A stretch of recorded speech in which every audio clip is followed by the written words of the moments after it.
said 12:30, and we're a little after that because of the work on the sound thing, but that's going to take way too long, so we're going to have them do that after court today.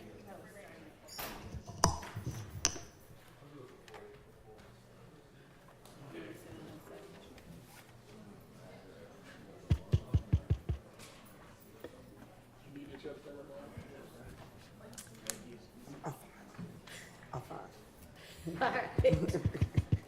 Okay, let's get the jury in.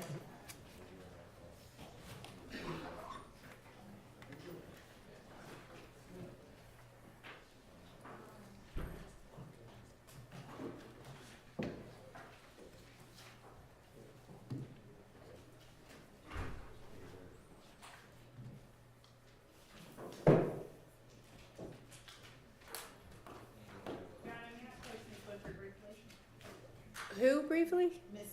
Yes.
Thank you, Your Honor. Mr. Sledge, did you have a good lunch? Yes, All right, good deal. All right. And is your head feeling a little bit better? a lot better. All right, good deal. Mr. Sledge, I want to just, and Judge, if I broach an area that the court has told me to move from, I'll quickly move from it. Mr. Sledge, are you able to tell me what you remember about April 28, 2015? What happened on that day? Everything you can remember today. Do you want him to tell you about the entire day? You don't, do you? I don't, and so the judge is helping me out a little bit. So, starting from the point where you learned about Mr. Garlington getting jumped at the club, will you tell the jury, not the judge, the jury, everything you remember about it? Is that all right? Yeah, I guess. Okay, thank you. From my understanding, like, he got jumped on in the club, then I left the club, he called me back, we went and picked up Gunner, I want to say Zachary, and then we went, I don't know the name of the apartments. Okay. And then I want to say we traveled back down, traveled back around, if that.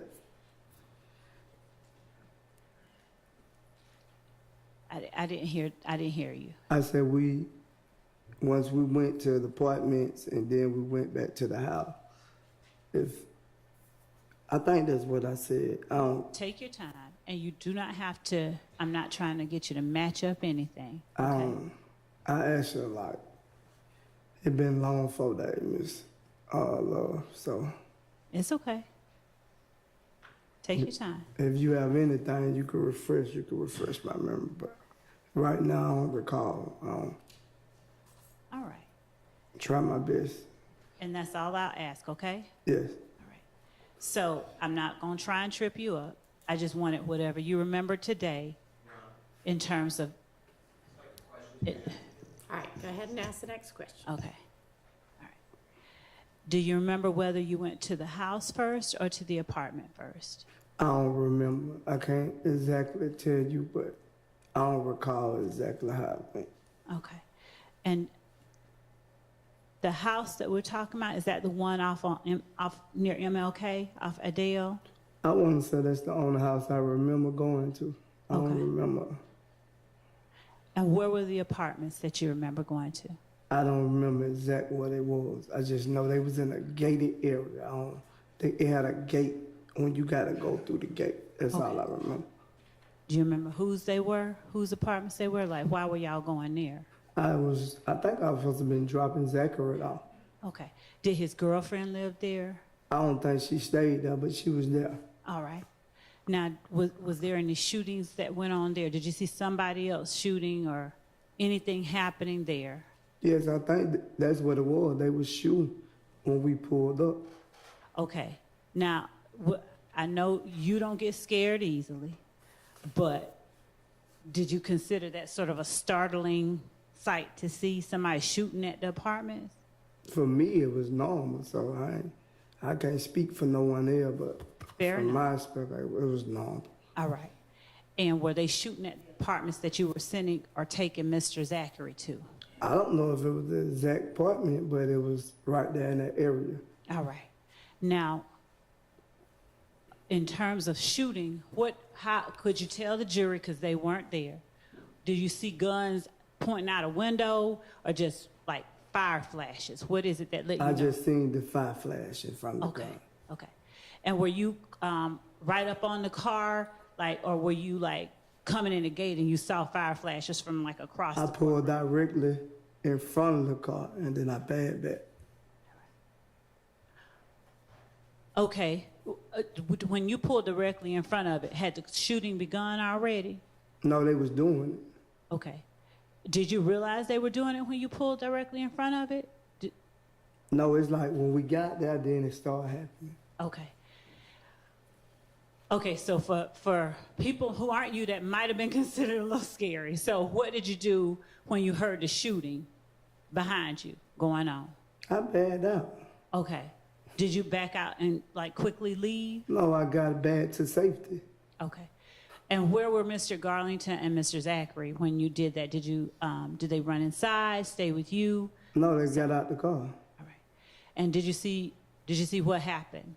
with No, I was around the building, so I didn't really get out the car to see what was going on, but I backed up behind the building. them? Okay. Did you have to pull around the car to get in front of it? Or did you... No, or it's did a they pull straight it shot. It's just a straight shot through the apartments. Okay, so is it fair, did the car pull up behind you then? What you mean?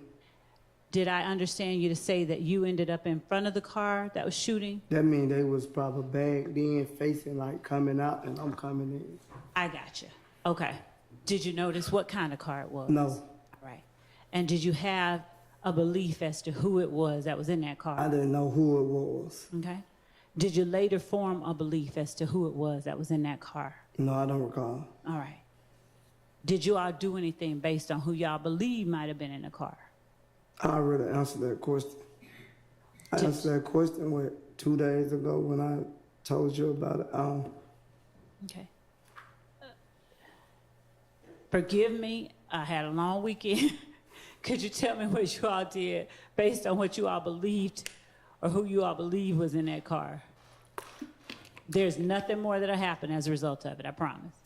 I don't know who was in the car. At the time, I didn't know who was in the car. I still don't know if that was true, what was told to me, so. All right. And that was told to you by Mr. Zachary or somebody else? Well, it was told by other people too, so. Okay. Other people that were there with you In the car? street, in the streets. Like, when things happen, it be talked about in the streets. Okay.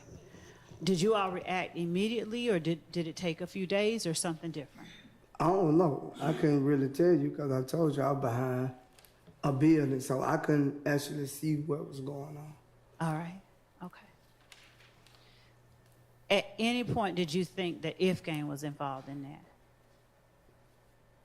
I don't know because I told you from the night that he got jumped on, I didn't even see who jumped on him.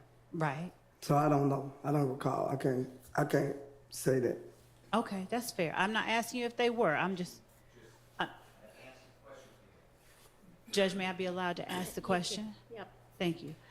I'm just asking you at any point if you believe they were, not whether you know, not whether they were, just at any point did you No, believe? I never believe. I never believe. All right.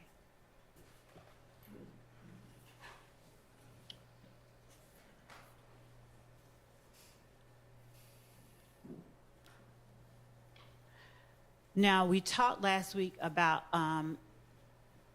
Antrevia Smith, and you talked a little bit about that on cross-examination, your relationship with Miss Smith. The Kelvin Watts who started dating Miss Smith after you did, was that the same Kelvin Watts that had a beef with Kenneth Copeland? I don't really know if him and Kenneth Copeland had a beef or not. Okay. So did you ever learn, or did you ever discuss any kind of beef that Kenneth Copeland had with Kelvin Watts? I don't recall if we ever discussed Miss Love. I don't recall. Okay. But is it fair to say that, let me ask you a better question so I'm not leading. Is the Kelvin Watts that started dating Miss Smith after you did, was he also called Shell Kell? Yes. All right, thank you. And do you know if Shell Kell, did you consider him having any family relationship to Donovan Thomas Jr.? I never knew they was, how long I've been knowing Donovan Thomas, I never knew they had any relationship. All right.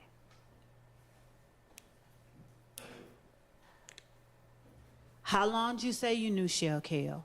If you said it already, forgive me. I don't know. He went outside when I was outside. He probably came outside. I started hearing about his name 2015. Before then, I never knew him. Okay. When you say came outside, help me and the jury know what you mean. Whenever he started hanging outside, I ain't know him before then. So, based on that answer, did he start hanging outside around 2015? I don't know, Ms. Love. I'm saying that's when I started hearing his name in the street. Other than that, I don't know him. All right. When you heard his name in the street, did you hear his name associated with IFGAN, sir? No, not when I first started hearing his name. At any point later on, did you hear his name associated with IFGAN? Yeah, maybe, yeah. All right. Now, do you remember whether that was after 2015, like 2016, 17, or during about 2015? I don't really recall because it was late. It probably was late in 2015, but Thank I don't you, know. sir. All right. All right. Now, you were shown some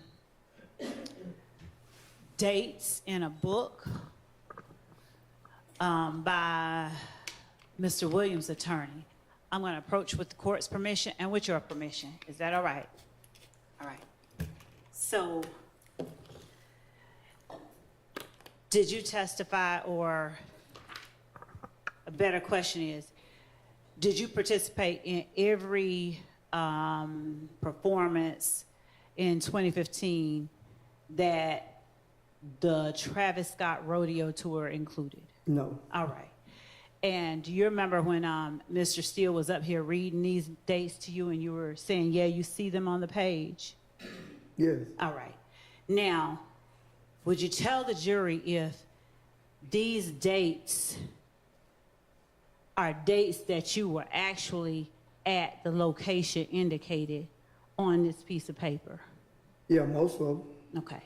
Are you able, as we sit here now, to tell the jury, just, you can point them out and then read them out after you do, the dates that you did go to? I don't have to go through all the dates. I know exactly what day that I left that tour. Okay, I don't know the exact date, but I know what state I was in. fair enough. So did the tour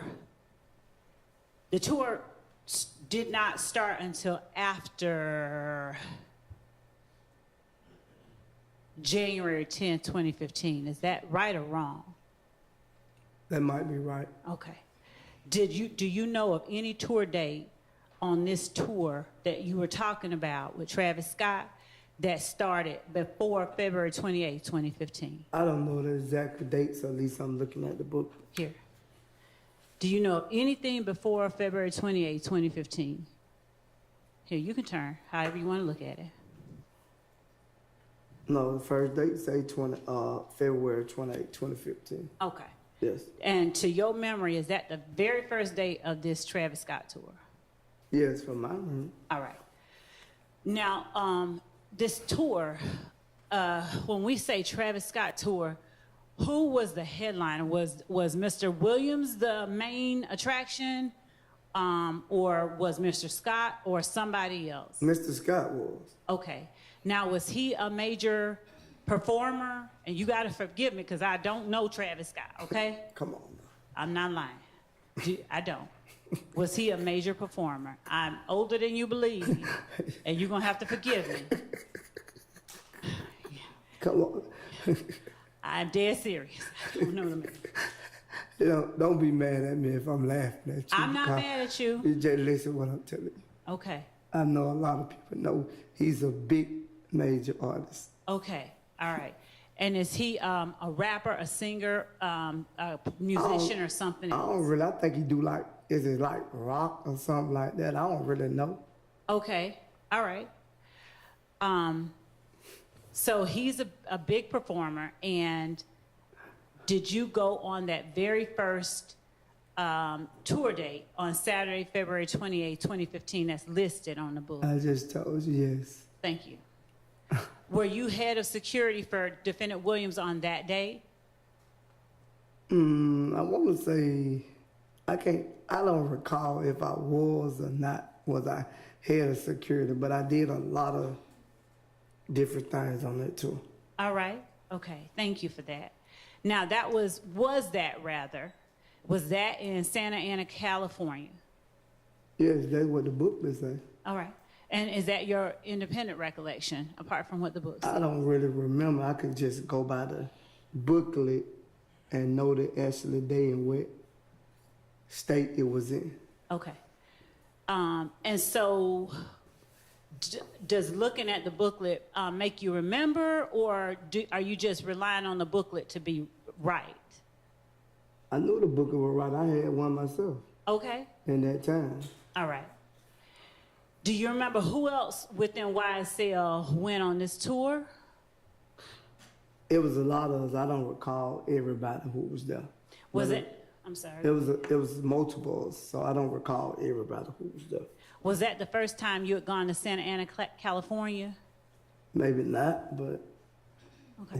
with a major upcoming artist it was. Now, were you all with YSL? Were you all like traveling with Mr. Scott, or were you all traveling separately? How did that work? We traveled separate. Okay. Mr. Scott, not my friend. Mr. Jeffrey's friend. Understood. When you got to the venue, wherever that was, did you all stay in the same location as Mr. Scott or separately? I can't remember. They normally have different dress rooms, so I don't recall. All right. And did you stay overnight, or did you all just perform and leave? You perform and leave. All right. At least he had to be there more than one day, so I don't know. If his booklet say 2 days, sometimes we say 2-3 days in the same state. So you might go to Dallas, you might go to Houston, you know, the stuff like that. So. And was Mr. Stillwell with y'all on this tour February 28th, 2015? I think so. What about Mr. Kendrick? I think so. All right. Anybody else in this courtroom that would have been with y'all then? Not that I know of. All right. Now, March 1st, that's listed here. Did you go on that one too? March 1st? Mm-hmm. I was there every day except the day that I told you, that the state I remember that I went home. Okay. So, are you able to say, just from memory, where or which ones you remember performances occurring at? I'll give you the book. I can't remember all that. All I right. don't recall all that. All right.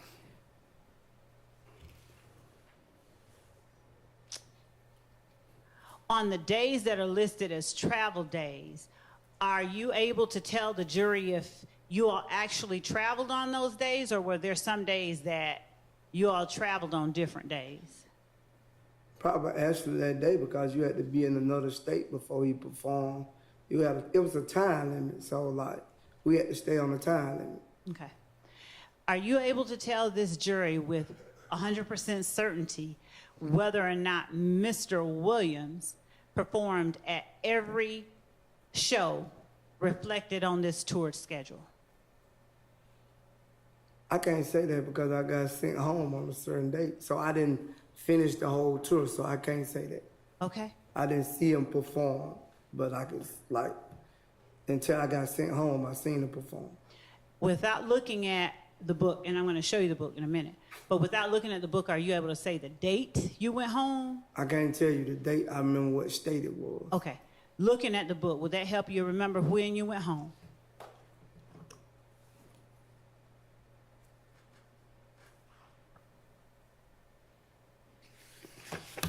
It's on the other side.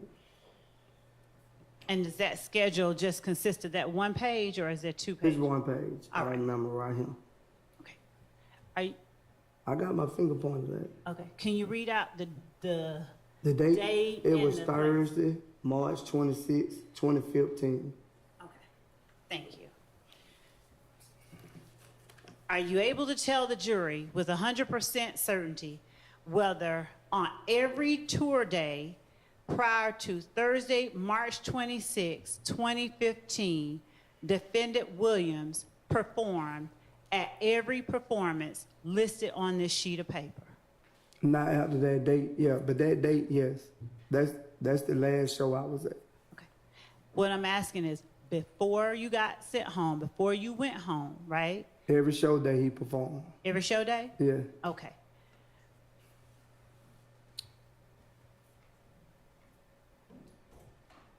Do you recall who all was at the shows that he performed at every day before March 26, 2015?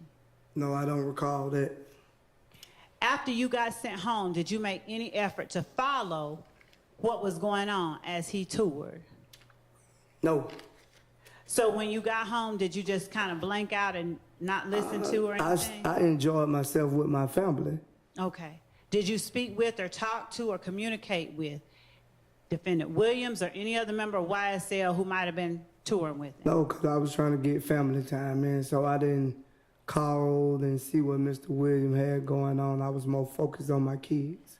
When you got sent home, would you tell the jury how it was that you were sent home, like by bus, train, plane, car? I don't even actually think he sent me home. I requested that I was ready to go home, but I went by plane. Oh, okay.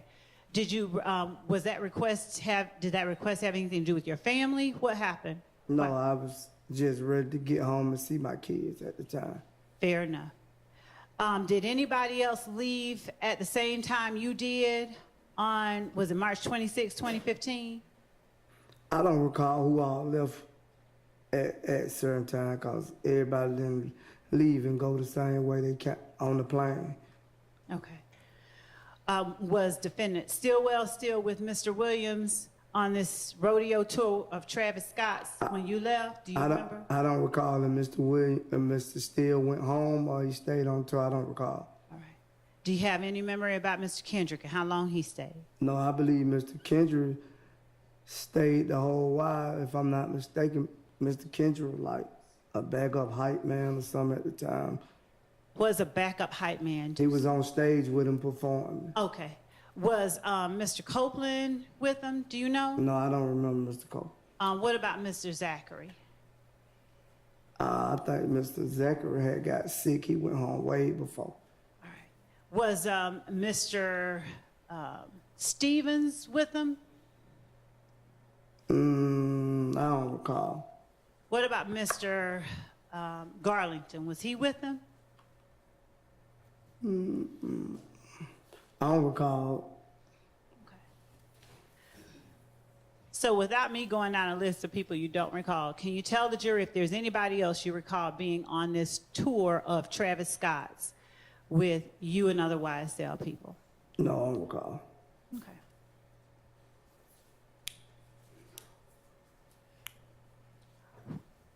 DK, Walter Murphy, was he ever at any point on this tour? I don't recall. All right. Do you recall ever being on tour with Mr. Murphy? I think I was at one point in time, but I don't recall when he left. I don't recall that. Okay. I won't say that he was never on this tour, Yes, sir. but I don't recall when he left off the tour. Okay. Now, is this tour that you're just pointing to, is that the only tour that you've accompanied Defendant Williams on as either head of security or something else, or is there any other tour that you can tell the jury that you worked or were a part of? From my understanding, what I know, I only know about 2 tours. I don't forgot what the second tour name was, but I was there. All right. Was that after or before the one? It was after. Do you remember how long after? It probably 2019, I want to say. Okay. And was it in the States or was it like in other countries or something different? We went to Atlanta, but it was different states. And I think, like, on the tour, he did go to another country at one time. Say it for me one more time, sir. I think he did go out the country on one of the dates. I just don't remember what date. All right. Do you remember whether he was the headline by 2019? Yes, he was headline. Okay. And did he have other artists performing with him? Yes, his artist. All right. Besides people from YSL, like with this, he was performing with Travis Scott. Did he have some other people besides YSL performing with him in 2019? I don't want to say the guy. I don't remember the guy's name. It's like that. I think it's something like that. I don't want to use the term of what his race is, but his name Kelly or something like that. Was he my race? No. Okay. He was his race. He was his race. Yeah. Since you want me to say it. You're all right. That's all right. All right. Was it Machine Gun Kelly? That's who it is, Machine Gun Kelly. Okay. All right. I'm not familiar with all the rappers, but. Okay. But Mr. Williams was the top line and Machine Gun Kelly was, yes. with him. Okay. Yes. All right.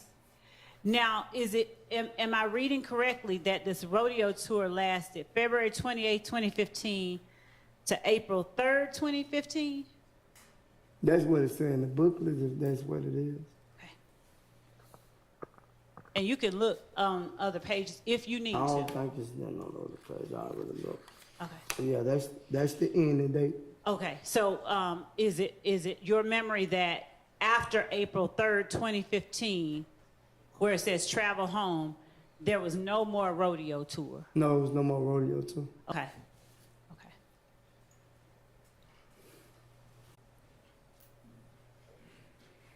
When you worked on the tour in 2019, do you have a rough estimation of how many places, how many cities y'all visited? No, it was a lot. Okay. And do you have any idea of who all within YSL would have accompanied you and Defendant Williams on that tour with Machine Gun Kelly? I don't recall everybody who was with us, Miss Laura. That's fair enough, Mr. Sledge. Do you recall anybody, though? Person I remember there, I know Mr. Kendrick was there. Okay, okay. What about Mr. Stillwell, 2019? I don't even remember what Mr. Steele was. No, Okay. I don't think. Whoa, let me bag up. Yes Let or me- no? Don't let me tell me. Can I bag up? I don't even think Mr. Kendrick was there. I'm sorry for that. Okay, that's I don't think Mr. Kendrick was there. okay. Was Mr. Murphy there to your knowledge? No, I don't recall. All right. What about Mr. Zachary? I don't recall. Okay. And did you and Mr. Williams, y'all stay at the same hotel and things like that on that tour? Yes, I was basically every way it went, probably like my room was like next to his, or probably up on the floor. Okay. Now, when you talked about earlier knowing Mr. Williams' music, but you can't recall always songs, are you familiar about any YSL members that he talked about in his songs? I don't recall. If you got anything to refresh my memory, you can. All right. Do you have any memory of any songs that Mr. Williams referencing a woman getting robbed by a tick? I blank her and she get robbed by a tick. I don't recall. That was in the early time. I don't recall that song. Okay. When you say in the early time, I'm saying like in his beginning of his career, I don't recall that song though. for you, can you tell the jury what you consider the beginning of the career, the earlier part that you wouldn't remember, just so they have a frame of reference? Probably around, I guess around his early career. I can't give you exactly a year. Okay. 2014. Even if you tell me and you don't got it in front of me, I can't tell you. All right. Okay.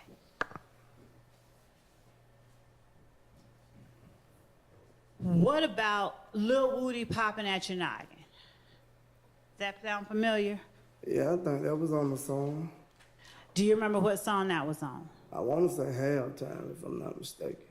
Any idea when Halftime dropped? No, I don't remember exact what year Halftime dropped neither. Okay. Do you remember around like 2014, 2015? I don't remember that. Okay. Were you working as head of security during that time? I don't recall that because I don't know what year. I can't answer that for you because I don't know what year it came out. Okay.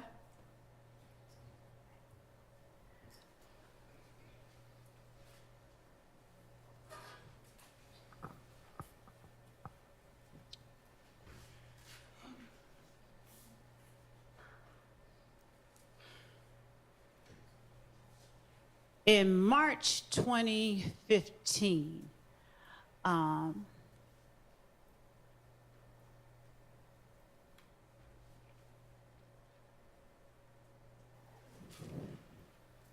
you said you went home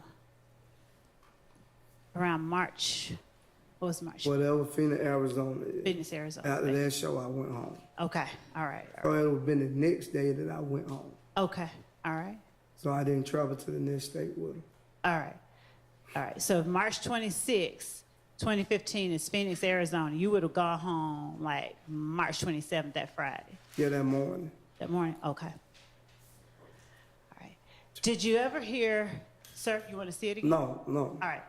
Did you ever hear, while you were there, before you went home on March 27th, did you ever hear Defendant Williams refer to any other artists in his music while he was on stage? Other than Travis Scott? I don't recall because I don't recall all the songs he performed. Okay. Did you ever hear him diss anybody on stage? I don't recall. And I'm going to have to say the word, but I hate to do it, but I'm going to ask. Did you ever hear him call anybody a bitch on stage? I don't know. He probably said bitch in a lot of songs. I ain't going to say like he called no one no bitch. I never heard him call nobody a bitch on stage. Okay. And did you ever hear him refer to anybody substituting one part of their name for the word bitch? No. Okay.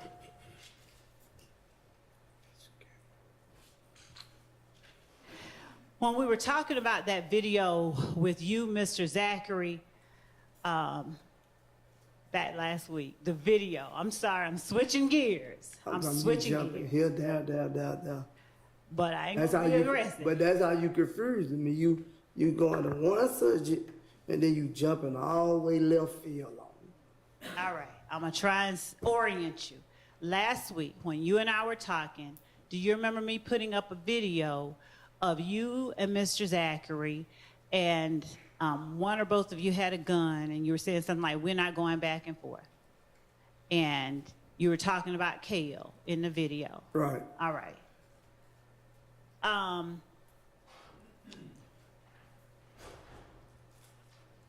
When you were do you remember when it was that you filmed that video? Not posted it, but filmed it. I don't recall when we filmed it. Okay. And when you were filming that video, do you remember saying that at any time that it wasn't about a girl? I don't think we never even mentioned a girl name in the video. So. Okay. So is it fair to say, or is your testimony that the stuff you said to Kale wasn't about no girl?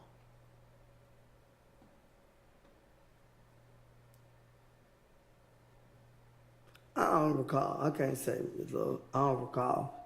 Cause you saying what I said, I don't recall because I ain't say nothing about no girl in the video. That's fair. All right, but do you remember the video?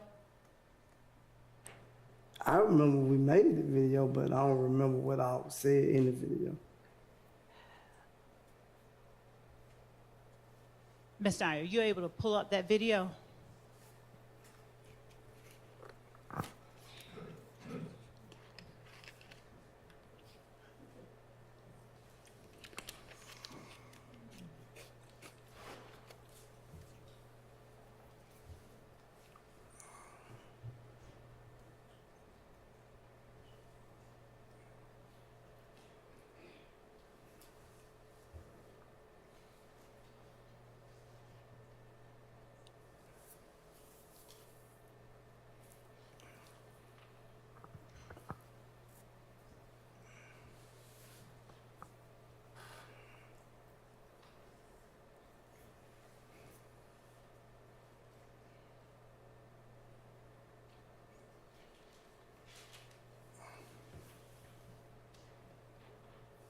And what number was that? 441.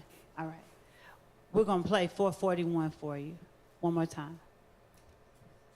You little strip ass nigga. We ain't really going back and forth with no nigga. You little bitch ass nigga. I know wanna what we see hit. me? I'm everywhere. Yeah, fuck you nigga, Cal. Whoever else, nigga. That's why, nigga. Pop, pop, pop. Nigga. Whoa. They said I ain't really going back. Okay. You're chuckling. Cause now, it's funny now. it's funny now? Yeah, that video. Now, who other than Kale were you talking to when you said, and whoever else? I just said whoever else. All right. Now, what were you meaning to tell Kale? I wasn't letting to tell him nothing. Okay. I said what I said in the video. All right. Which was we're not going back. I ain't going back and forth with him. All right. I ain't say them, I said him. Right. Was he trying to go back and forth with you about something? If you want to be honest, they were saying that he was looking for me about Treva. So Okay. that's the whole thing. So when he didn't respond to me when I DM'd him, I made sure he was gonna be able to see what I was saying. Okay. What did you DM Kale? I DM, I don't got no problem with him about no girl. Okay. And when did to your knowledge, did Kale say something about Mr. Zachary? I don't know. No, I can't recall if he said anything about Zach. I don't know. Then I'm gonna have to fall to my country roots and ask you, what was Mr. Zachary doing up in there with y'all? I don't know. He was just being silly in the video too. It was all silly. It wasn't in there serious. Cause when I seen Kel, he ain't do nothing to me, and I ain't do nothing to him. So it wasn't that serious. All right. So for you, putting guns on the internet ain't that serious? Is that fair? No one was shot, so I don't think it was that serious. The video. Okay. All right. Yo, I also walk around with guns all day. It ain't that serious. All right.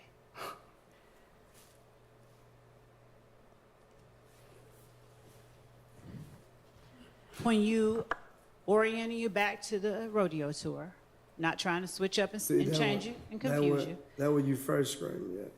You went from here to that, I'm trying to get past it and go and fast. I'm trying to stay focused with you, but you started throwing me off. All right. Come on.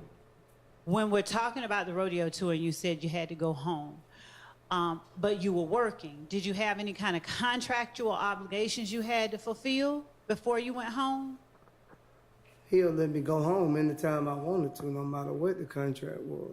He'll let me go home. If I tell him I want to go home and see my son, he'll be Okay. like, he'll let me go home. All right.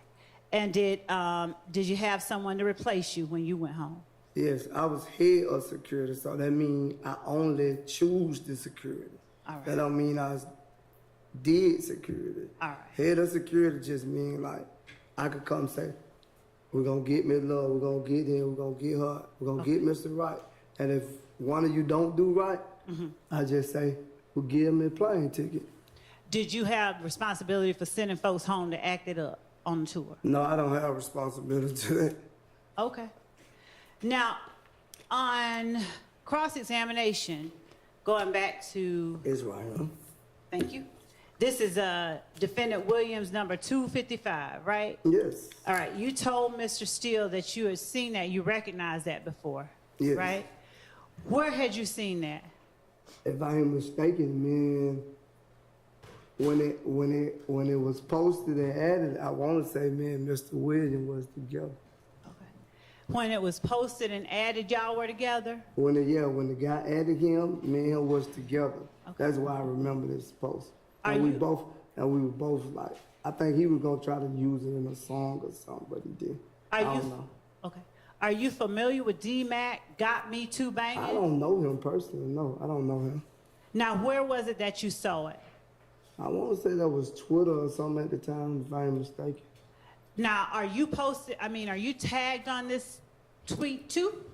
No, what are you getting at? The jury doesn't know, so I'm just asking. You showed it, they presented it, and All they right. see I'm not tagged on them. So when you say that you and Mr. Williams were together, were you looking at his Who- Twitter account? Yeah, we were sitting there looking at the phone together. At Mr. Williams' phone? Yes. All right.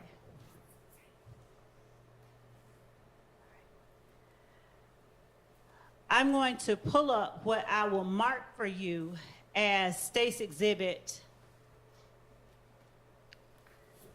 number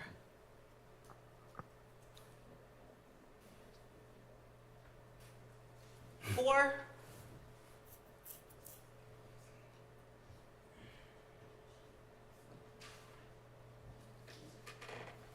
Judge, I'm going to, for the purposes of this question, mark the clip that I'm going to show as State's Exhibit 449. Okay.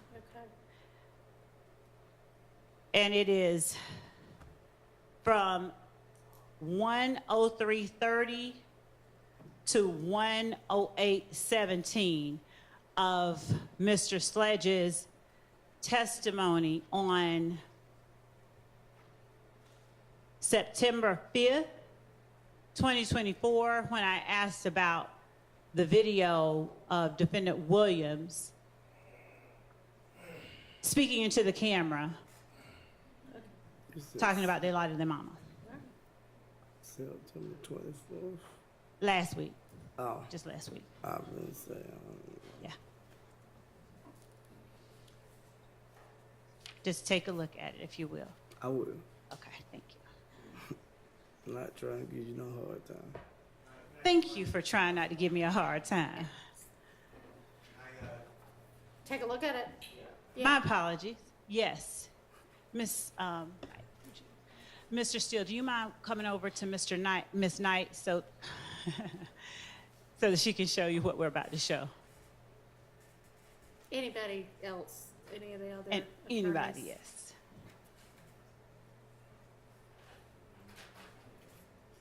And Judge, so that our record is very clear, it will be 449 Yankee. Okay. Thank you.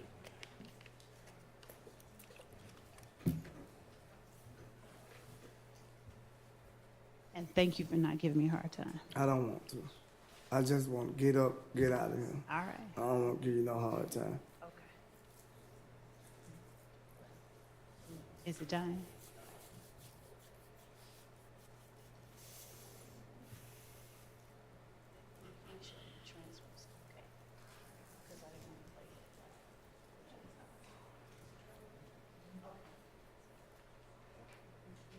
Judge, just so that the court's aware, we're making it available, but we're playing it through the transcript so that the volume isn't overheard by anybody else in the courtroom.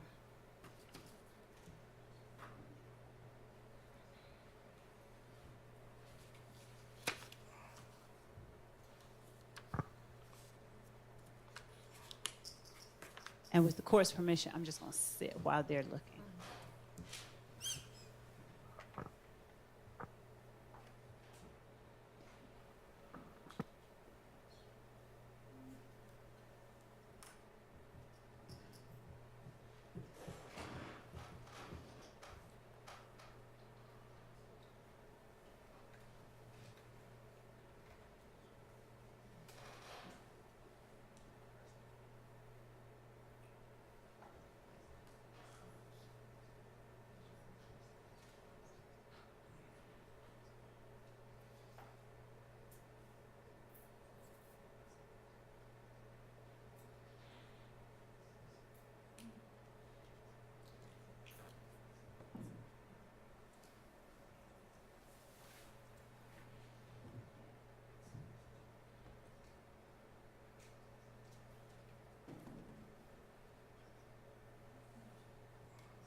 No, I'm good.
Mr. Steele, is that right? Did you want to I'll approach have about you- a particular section? I mean, do you want to? I would like to because he asked for something specific that I would like to. Oh, okay, all right. Do y'all need a break at all? Okay.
And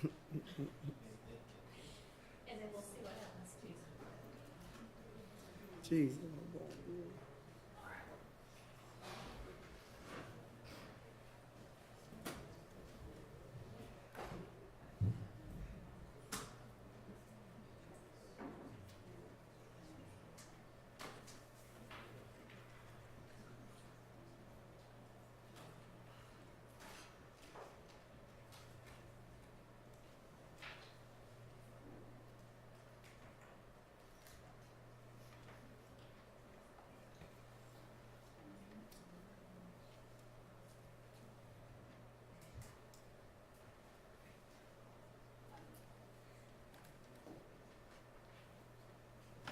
Mr. Sledge, I'm going to put in front of you a portion of your testimony that we have and will mark as 449 Yankee, just for the purposes of the record.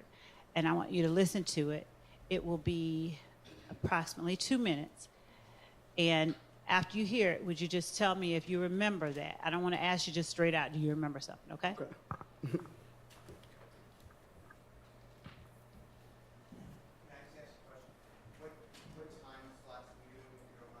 I don't mind, Judge. I'll tell him if you don't. If you give me a second. Hold on. Before you do anything, okay? Okay.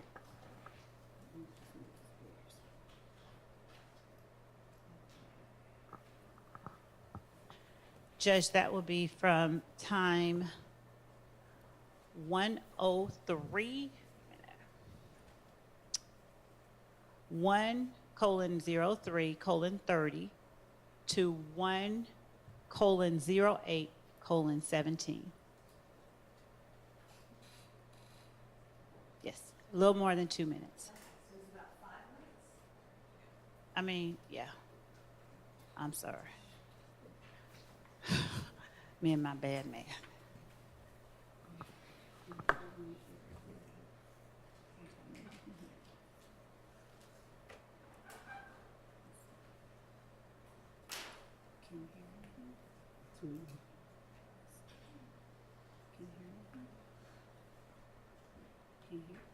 can't really hear it. It's real. Yeah, it's real though.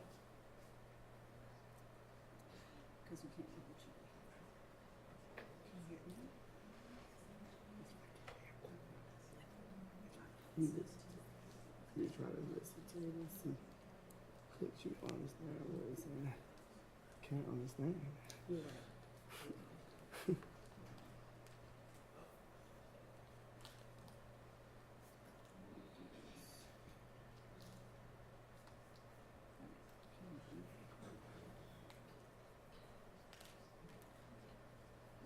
I can read. I don't understand.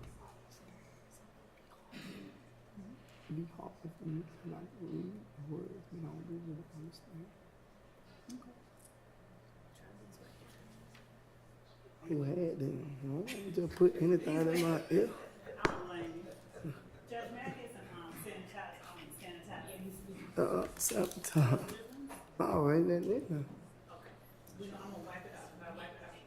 I don't want to put nothing in my ear that nobody else had in their ear. Yeah, do something different. No. He says that did not work well. But I don't want to use that though. You gotta get something else, yeah. That's a perfect. You ain't finna, I don't want to wake up my ears broke out. Right. So You ain't gonna pay it in. You ain't gonna pay that doctor bill, is okay. Right. Me neither. So let's just do it the right way. Yeah.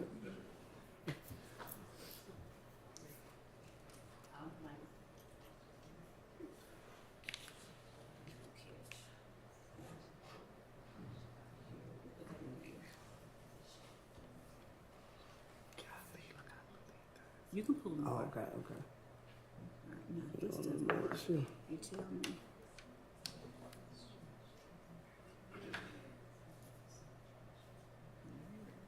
Oh, okay. I just want to make sure I can hear it.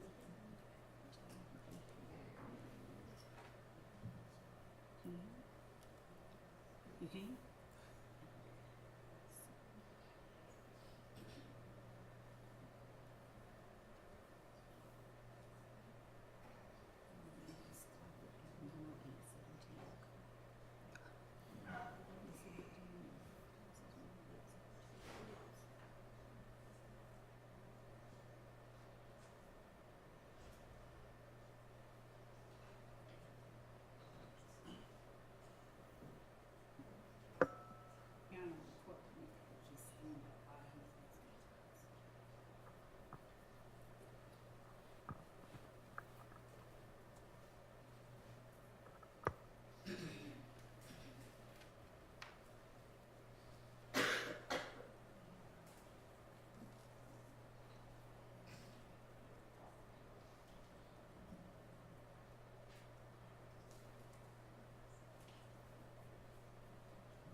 Get back on. Okay.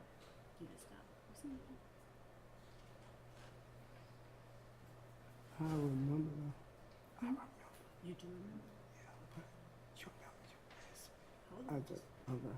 We can't talk. Okay.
You can get it, you know.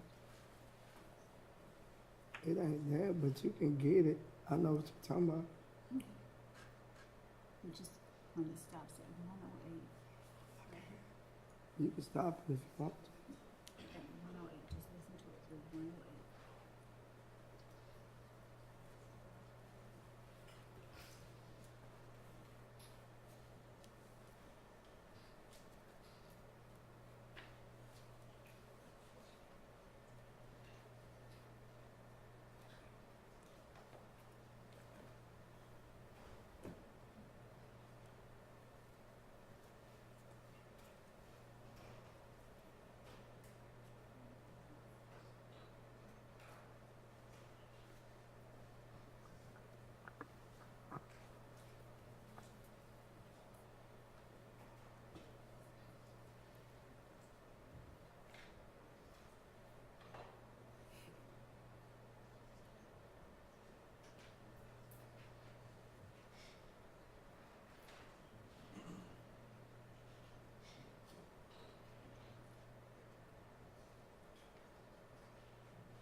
You stop.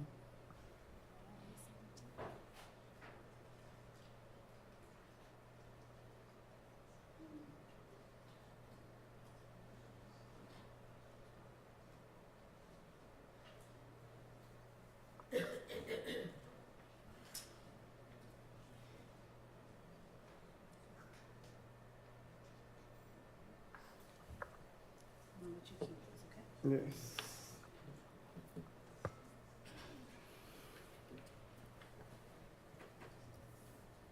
Mr. Sledge, having heard what you said when I asked you about states 449 Yankee,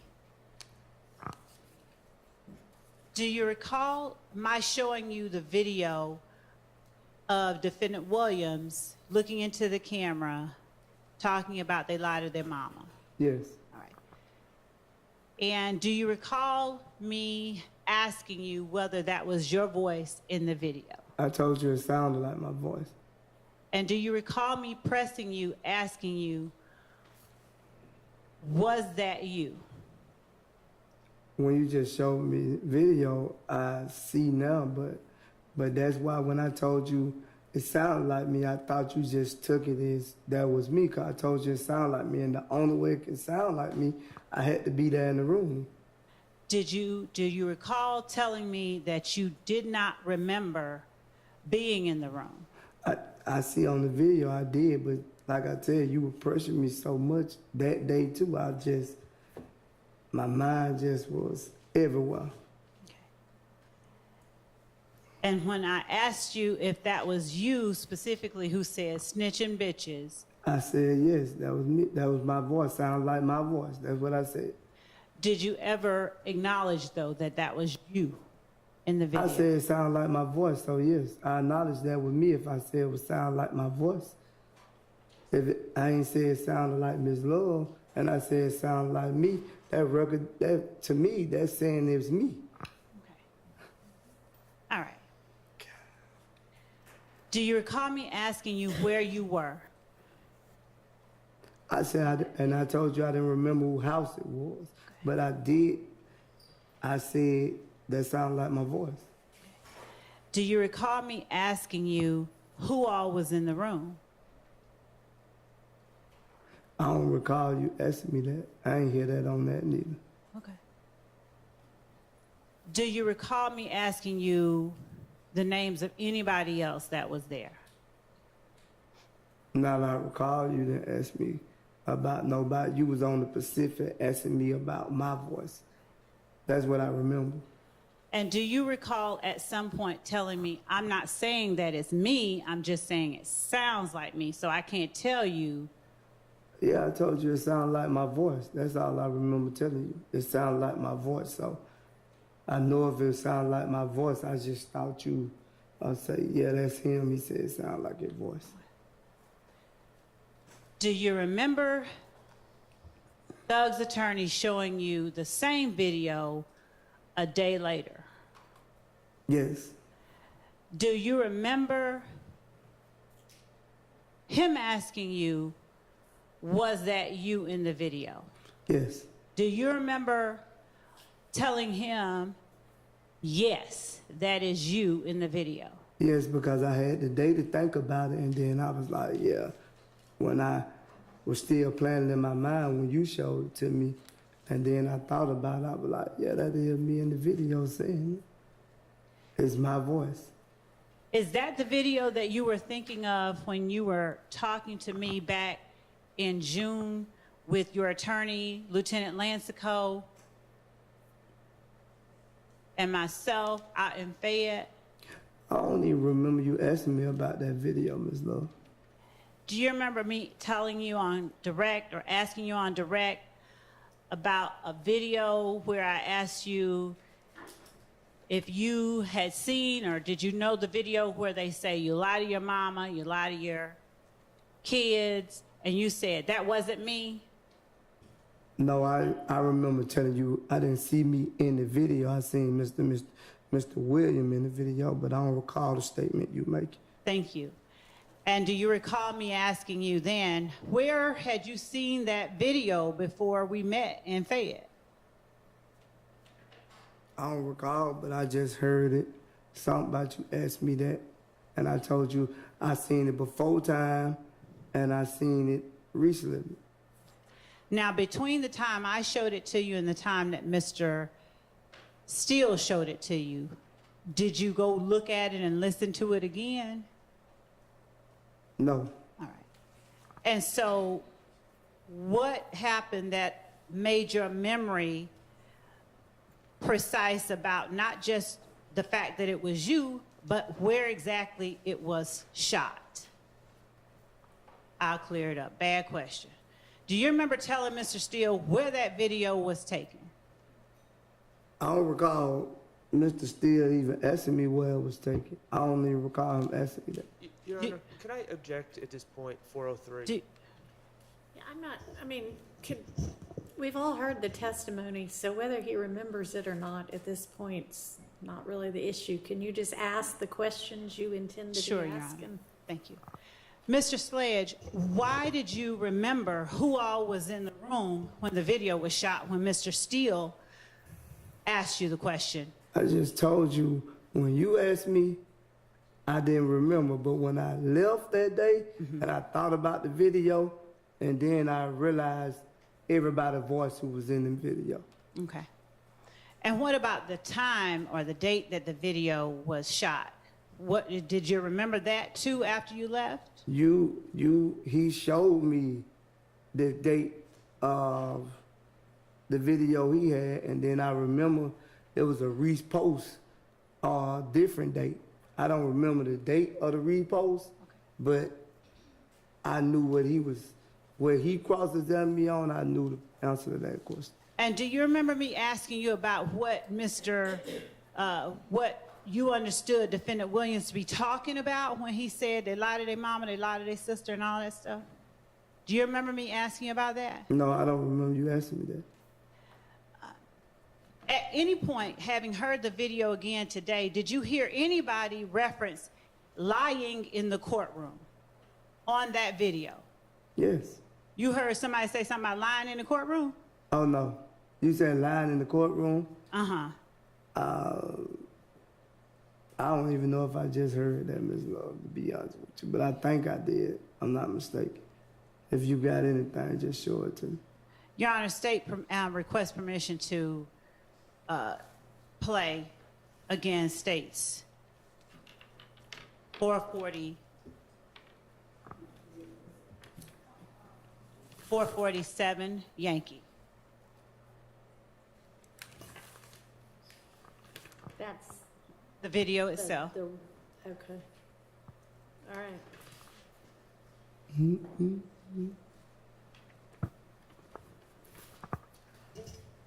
And so even hearing it just now, you didn't remember, right?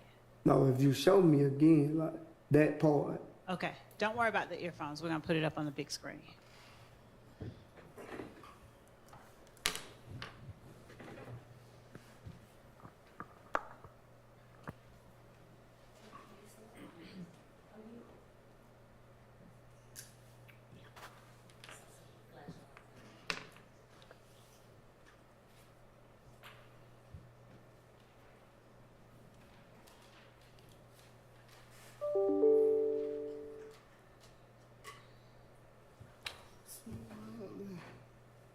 Gotta look up.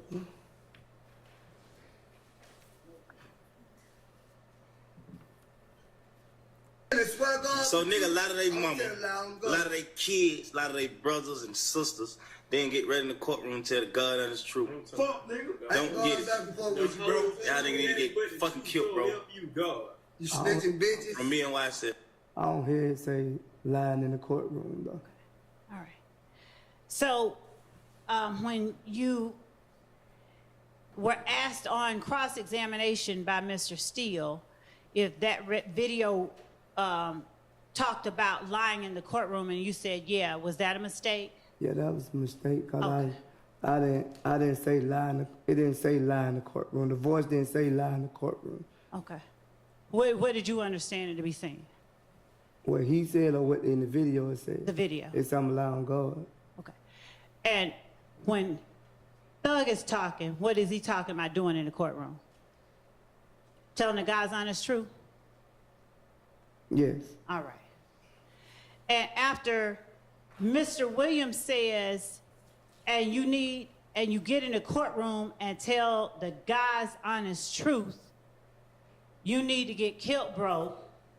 That's from me as YSL. Since you realize now that that is your voice, Would you tell the jury why you say snitching bitches? Because snitch is a liar to me. Okay.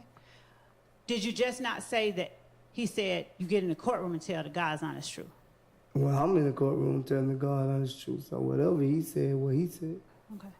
So when he's talking about telling the God's honest truth in the courtroom, why do you follow that up with snitching bitches? I just said something. There wasn't no reason to following it up. Do you consider a person who does get in the courtroom and tell the God's honest truth on their friends snitching bitches? No. All right.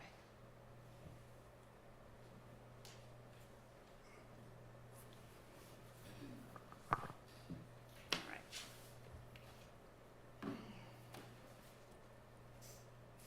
You were also asked on cross-examination by Mr. Steele about a meeting that you had with Lieutenant Lansco, your lawyer, and me out in Fayette County. Yeah. Call that? Yes. Did you let Mr. Steele know before we met that we were actually going to have the meeting? Did I let Mr. Steele know? Yep. No, I hadn't talked to Mr. Steele before that. All right. Did you let anyone at his office know that we were going to have that meeting? No. And afterwards, did you let him know that we had just had it? Could you be more direct? What you trying to say? Only what I'm asking. You said, did I do what? Did you let Mr. Steele know that we had just had that meeting? When? After we had the meeting? Yes, sir. Yes, yes. Okay. Did you ever let me know that you had that Zoom call with Mr. Steele? No, I ain't. Because my lawyer put the Zoom call together. I didn't put it together. Okay. Mr. Steele didn't call my phone himself and say, Mr. Sledge, what's going on? No. Okay. My attorney was on the Zoom call. Okay. And on the Zoom call, or rather last week, Mr. Steele asked you very pointedly, if you recall, do you remember Mr. Steele asking you, did Miss Love, or did you tell Miss Love that Defendant Williams encouraged you to take Kenneth Copeland to the police station? I said that to you and Mr. Steele. Do you recall Mr. Steele Asking me that, you yes, yes. Do you recall Mr. Steele asking you, did Miss Love tell you, do not tell the jury that Defendant Williams encouraged you to take Kenneth Copeland to the police station? I wouldn't say it was said like that. Hold on a minute. Do you recall him asking you that? Yes, yes. All right. And do you recall telling him, yes, Miss Love told me do not tell the jury that Defendant Williams encouraged me to take Kenneth Copeland to the police station? You didn't say it at the meeting June 9th. You didn't say it that way. But when I brought it to your attention that Mr. Williams told me to take me and Kenneth Copeland to the police station, your exact words to me, I don't want you to say that, and I would not be asking you that question. So, at what point did I tell you not to tell the jury that Defendant Williams encouraged you to take Kenneth Copeland to the police station? You didn't use the word jury, but that's the way I took it, because from my understanding of this process that I would be speaking to the jury to try to prove the facts to the jury, and I just thought I should come in and tell my truth. When your lawyer and you, Lieutenant Lancico, and I sat outside that coffee shop, were you in any kind of handcuffs? No. Did you come on your own?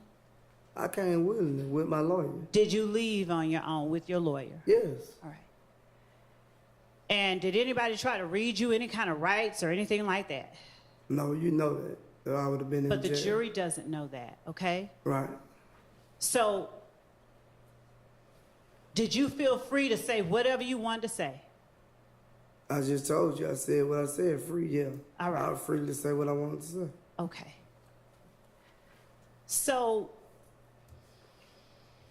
during that conversation, were you encouraged to come into the courtroom and simply tell the truth? Yes. Were you encouraged to simply tell the truth by me? You said it out your mouth that you wanted me to come here and tell the truth, but you said it out your mouth. Were you encouraged to tell the truth in front of Lieutenant Lancico and me by your attorney? Yes. As a matter of fact, did your attorney tell you to act as if any question the state asks you, they already know the answer? So don't try to finagle anything. Tell them the truth. I don't recall him saying that in the meeting. I hate to use this, I'm not being blasphemous, but did your attorney tell you to pretend like the state is God and they know everything? No, he didn't say that. Okay, I know that. You heard me. all right. Do you, God, leave it alone. Come do on. you remember me asking you about the Going too video? far, gang. Do you remember me asking you about the video and you're denying being in a video where you But- say you lie to your kids? I never denied the video. I said you don't see me in the video. They're my exact words. to Right. you. That ain't denying the video. Okay. And do you remember after that I said, I've seen a video with you in it? You said you seen the video with me, and I said you didn't see no video with me in it. And do you remember me saying, yes, I have? But and you- you kind of smiled. At the time, you were referring to video that Mr. Williams posted, not the video that I posted. Because if you would have said the video that you posted, Mr. Sledge, I would have said, yeah, that's me in that video. Mr. Sledge, did I make reference to whose video it was? Or did I just ask you about I the think video? you made, to me, I thought you, when you brought up the video with Jeffrey in it at first, then you brought up another one. You brought the video up of Jeffrey. Okay. Because I told you that wasn't me in it. I said you didn't see me in no video. Okay, no problem. Now, on direct examination, do you remember as you sit here today, me asking you whether Mr. Williams encouraged you to take Kenneth Copeland to the police station In this courtroom, in this courtroom? yeah, you asked me the question. I figured you asked me the question because my lawyer called me and asked me, what did you, Miss Love, say to you and that me? So then when you told me at the meeting you wasn't going to ask me the question, but then you get in the courtroom and ask me the question. So, That's what happened. okay. So, was it that I said I'm not going to ask you that, or did I tell you not to tell the jury that? You said how I took it. When I How get- you took it. I just Okay. need to know my words.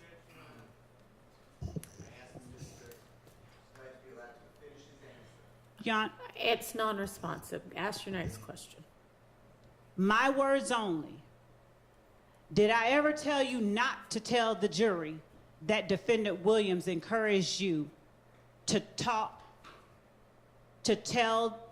take Kenneth Copeland to the police station? Did I ever tell you that? You just said you didn't want me to say that. Okay. Now, is it your testimony that I said, I don't want you to say that, or I'm not going to ask you that? You both of them. Overruled. We don't really have a clear answer.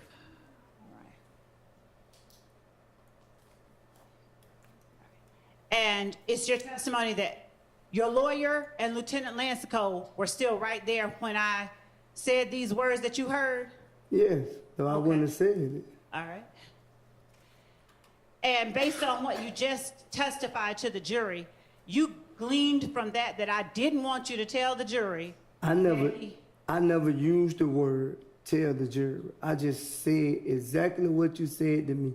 I say, Ms. Love told me that she didn't want me to say that, and she wasn't gonna ask me that question. Okay, so then your memory is not, you don't remember telling Mr. Steele, you do not remember asking Mr. Steele saying, did Miss Love tell you do not tell the jury? If he said jury, I forgot I made a mistake, and I should have corrected Mr. Steele if he said jury. But I'm telling you what you said to me in the meeting. I ain't saying you said don't tell it to the jury. But that's the way I took it too, cause that's who I'm supposed to be talking to, right? Telling the truth to, right? Right. Okay, so in my way, not the lawful way, that's the way I took it. Cause if somebody tell me, oh, I don't want you to tell my girlfriend this, I'm gonna take it as, you feel what I'm saying? You don't want me to tell the truth. Okay. So, all right. We're going. So were you surprised when I asked you, did he encourage you to take Kenneth Copeland to the police station if you thought I didn't want you to tell the jury?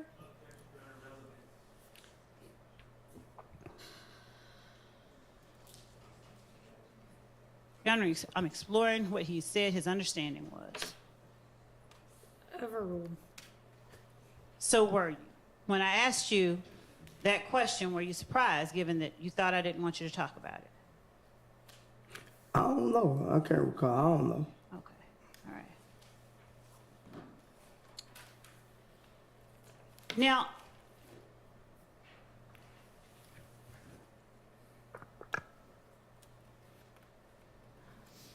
on cross-examination,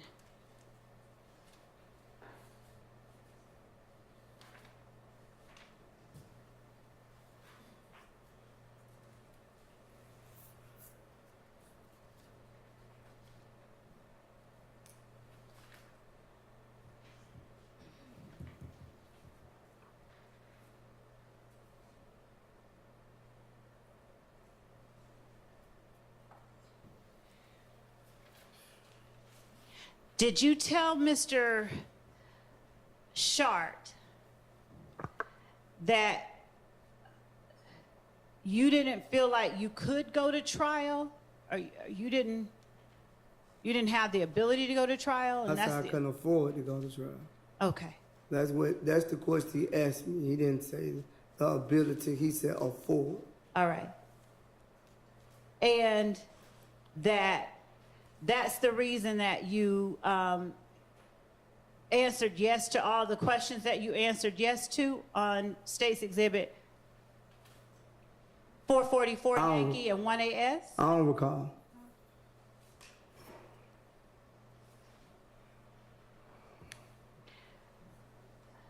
Having had time to think about it now, do you remember and realize that your sentencing acknowledgments placed you in peril of probation revocation if you testified inconsistently with something you said was true during your plea agreement? I don't think I testified nothing that wasn't true today, if I recall. Do you remember testifying on last week when I asked you specifically about portions of what you agreed to, and for you to tell me if any part of it you're now testifying is false, to label it false, and if any part of it, if it's all true, to tell me it's true? Do you remember me having that conversation with you? I remember the conversation, but you had put so much on, I don't even recall what went on. Do you remember me putting in front of you State's Exhibit 447Y? And Yes. I object, I'd like a new question. what? You'd like a new question? Rather than you remember me doing it, just Oh, okay. Right. Whether he remembers it or not is not really the relevant matter. Oh, All right. Did you testify that I never seen number? that. Not I highlighted. give you the number. All right. Did you testify that number? I took it already. I put it back.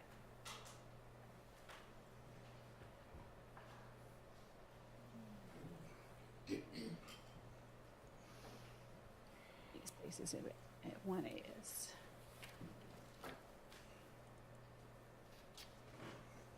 Here it is, okay.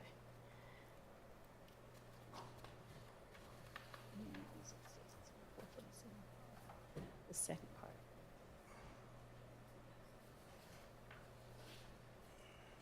Did you testify that, looking at this, that states Exhibit 1AS, did you testify that number 3 under defendant's factual acknowledgments is not entirely true? No, I didn't say it was not entirely true. I think I remember I said the part of the support of YSL, and you put Care as a rival gang member. I told you I didn't even know he was that gang at the time. And if I made a mistake anywhere else, I made a mistake. All right, do you remember me putting, now I have to ask, do you remember, Your Honor? Do you remember me putting State's Exhibit 444Y in front of you? I remember you putting all these papers in front of me, but I don't like.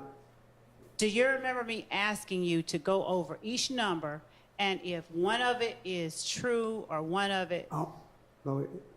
do you remember me asking you that if all of the statement is true, to tell me and label it true, but that if any of it is not true, to call it false? Do you remember that? I don't recall that, Ms. Lil. Like I told you, you've been confusing me for so many days. You've been confusing me since I've been on this stand. So I don't know, like now, you jump from one thing to another thing. My brain don't move as fast as probably yours. I might don't learn as quick as you do. So I don't remember all this stuff. You putting all these papers in front of me ain't gonna make me remember. Okay. All right. So whatever you trying to get to, get to. All right. We're just getting to the questions. So we'll take it slow. I don't remember. All right. 1AS, that is the document you signed, right? Yeah. All right.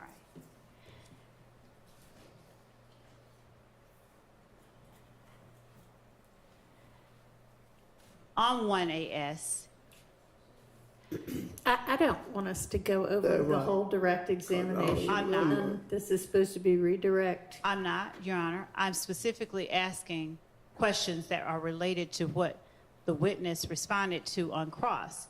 So on cross-examination, the witness was asked whether he was allowed to craft this, whether they were his words, whether he understood them, whether he felt compelled to. I recall. And so what I'm asking now, and he was also asked on cross whether he felt between a rock and a hard place. I already answered that question. So what is it that you And- want to ask him? I believe that he testified on cross that one part was feeling between the state and the other was Fulton County Jail or going back to jail. So I'm asking him about his sentencing acknowledgments and what he has stated or agreed to within the sentencing acknowledgments and how that squares with his rock and hard place on December 28, 2022. Okay, then ask him that, how those acknowledgments square with his rock and a hard place. I don't think that's going to get a quick answer, but I'll ask. Okay, so Mr. Sledge,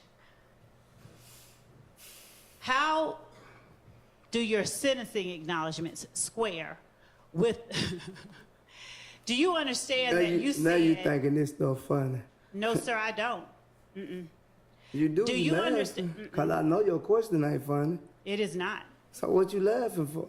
Mr. Sledge, do you recall Your Honor, stating in your sentencing acknowledgments? I don't recall. Okay. Well, you have the paper in front of you. Would you please look at it to refresh your memory? They still don't refresh my memory. Okay. Your Honor, the state tender states Exhibit 1AS as evidence of a prior past recollection recorded.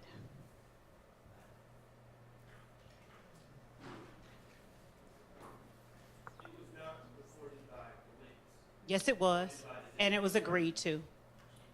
I object as well, Your Honor. This is not past recollection recorded, It and is. past recollection recorded does not come into evidence. I have to get you the code section. You're right, it doesn't. He read it into the record. That's exactly right. We already read it into the record, though, and not we, but you. You already read it into the record once. Your Honor, I'm asking, all right, fine. Mr. Sledge, do you understand that you agreed that if you fail or refuse to testify to any fact that you acknowledged in this plea agreement, that such failure or refusal nullified any promise by the DA to null pros count 30 of the indictment. Objection asked and answered. Sustained. We've already established that he adopted all of those things, so. So understanding that as of last week, you understood the sentencing acknowledgments, it did not place you in what you called between a rock and a hard place with Mr. Sharp, as far as coming in here and testifying to something different than what you put in the factual acknowledgments. I came, from my understanding, I would be able to explain the things that you wouldn't change. Mm-hmm.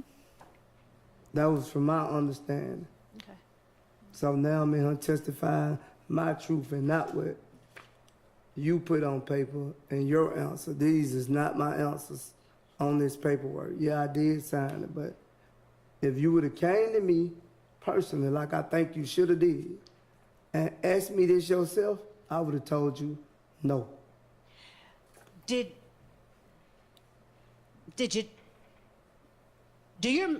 you testify that lay low were my words and not yours when I asked you on direct examination about Defendant Williams giving YSL members money to lay low after the murder of Donovan Thomas? When you asked me at that meeting, I told you he couldn't have gave YSL money to lay low because I'm the only one that stayed in Atlanta. No. I told you he gave me money to get out of harm's way. I borrowed $300. I'm talking about in court last week. Do you remember saying, I didn't say lay low, those were your words? Them is your word. I didn't say lay low. That was remember? already on this paper. I never used the word lay low to you not one time. All this stuff that you trying to say, it was already on the paper. You changed certain things and then we agreed, and then I'm gonna be honest with you, I didn't even want to say that. I got another paper that's saying you changed number 8. It went from one thing to another thing. You don't want to red flag that? No, I do, actually. Okay. So, thank you. Because you changed the personal knowledge and I ain't changed it. Thank you for that. I would have never said yes to that. When I got to the last paperwork, I thought we had an understanding of what the emails my lawyer sent you.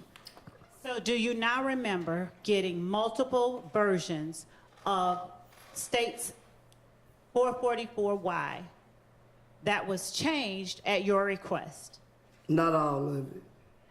Okay. Well, let's just show you, and you tell me which ones you remember. Sure, it ain't gonna make me remember now, Miss Love. Okay. I ain't gonna remember now. So, do you remember asking the state to change more than one thing on the factual acknowledgement? A lot of things. Do you remember the state making changes at your request? I don't really know because I seen something different today that it wasn't what I thought it was the day I agreed. Do you remember last week testifying that you hadn't seen any other document besides the one you signed? I just seen them today. Okay. I didn't see it. My lawyer was just coming, asking me, and I guess he thought the questions was gonna be changed, and I don't know. I don't think they was changed. Okay. Well, we'll get to that. Since you won't remember, that's fine.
when you were asked by Mr. Shart about April 28th, 2015, Jeffrey Williams, he only asked you whether Jeffrey Williams was with you in addition to you and Mr. Zachary and Mr. Garlington. Is that right? Is my memory correct? I don't recall. Okay.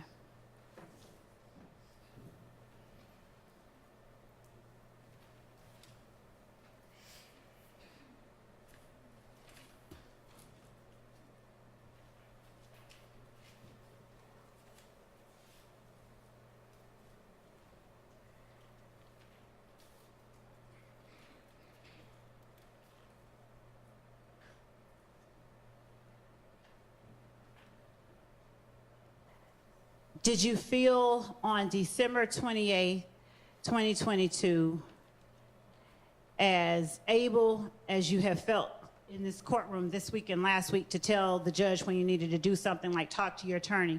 Did you feel as free to talk to your attorney or ask for requests to speak to your attorney then? I don't recall. You don't? No. Okay.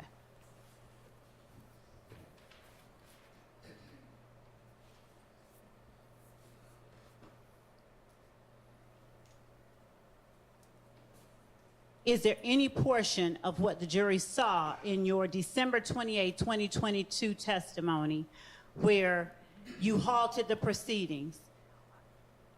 Or what wasn't seen? Did you ever halt the proceedings on December 28, 2022 to ask to speak to your attorney? I don't even know the words you just used. Did you ever stop and say, Judge, can I talk to my lawyer like you have today and last week? Like I told you earlier, I ain't sitting over there. I'm sitting up here supposed to be telling my truth.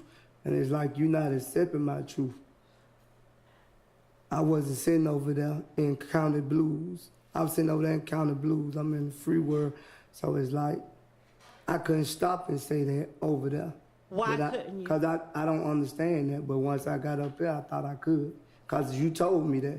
You said, anything you don't understand, you didn't tell me that December the 28th, right? Did your lawyer? No. My lawyer didn't tell me to stop neither. So sitting next to your lawyer, did you ask him questions?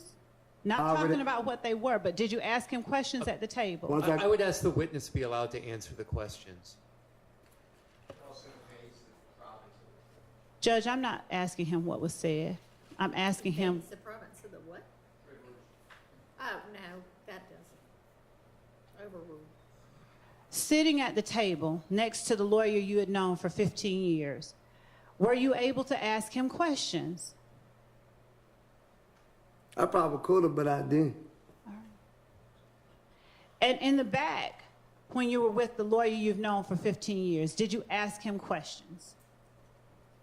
Yeah, I told him.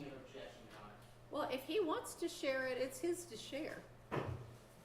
I don't want to. I don't want to share it. Okay, I don't want. Specific about what you and your. I don't want to share it.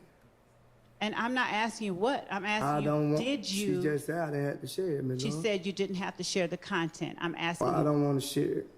I don't recall. I'm asking you, did you ask I don't the lawyer? recall. I don't recall.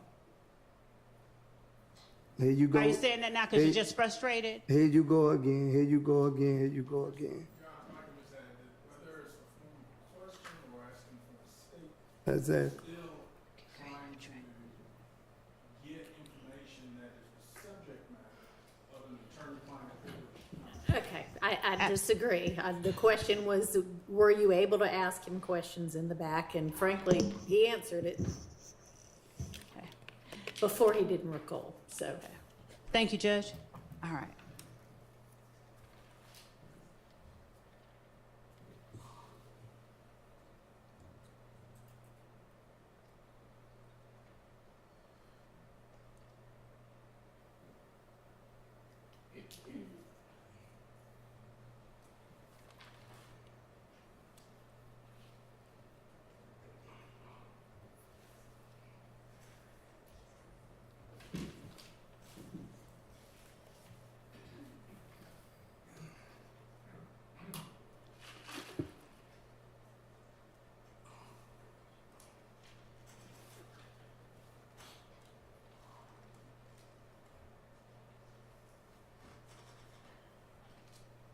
When you left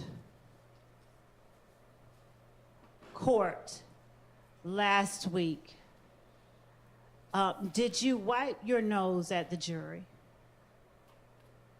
What you mean? Just that. Did you wipe your nose at the jury? Yeah, when you asked me to do it. I mean, when you got off the stand. No. Okay. I wipe my nose at the chair. See, yeah. She going too far. Until there's an objection, they just ask questions. But all these are capable lawyers, as is your lawyer. So Yeah, but she, I'll just call the balls and strikes. you silly. All right. I swear you is. Just one moment, Your Honor. She's silly. I think she's almost done. Yeah, I hope so. Before I go back left. Cause I don't mind going left.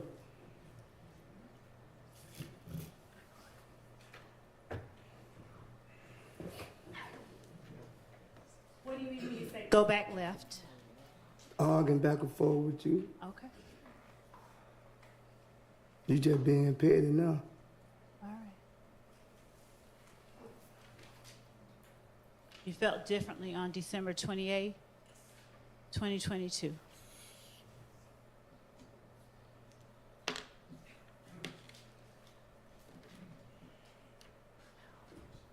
You would have changed everything I want you to change. I probably wouldn't even be going through it.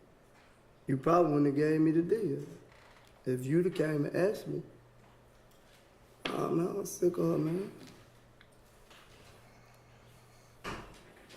I don't want to make you sick, okay? Boy, let me take Who a are you break. talking to right now? Can I take a break? Hang on just a second.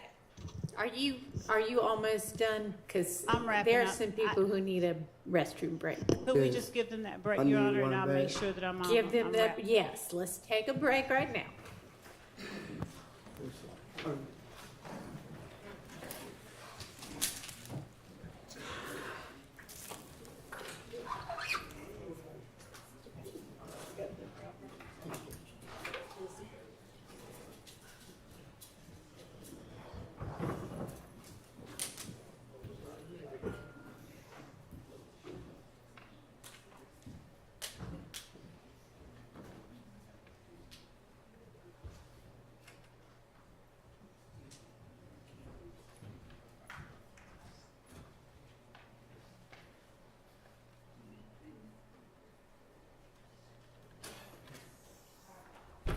All right, we'll be in recess.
Mr. Sledge back?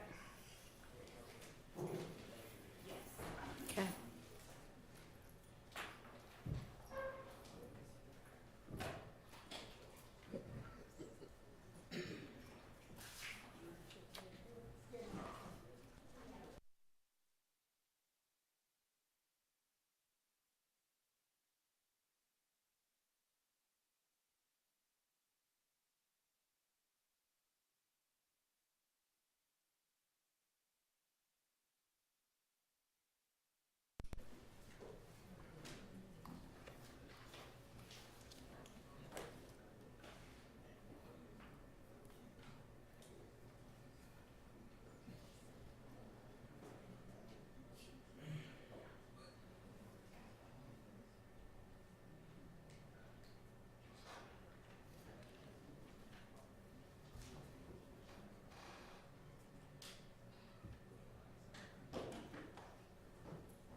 So, Miss Love, I see this email, and Miss Persfield's, she's not with us, but she's back in the office, so you can add her back to the emails when you're sending stuff.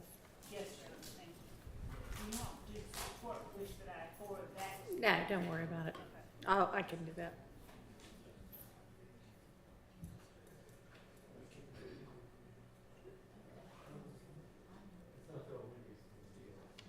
Do y'all know where Mr. Wright is? Anybody? Okay. We'll step out now, Judge.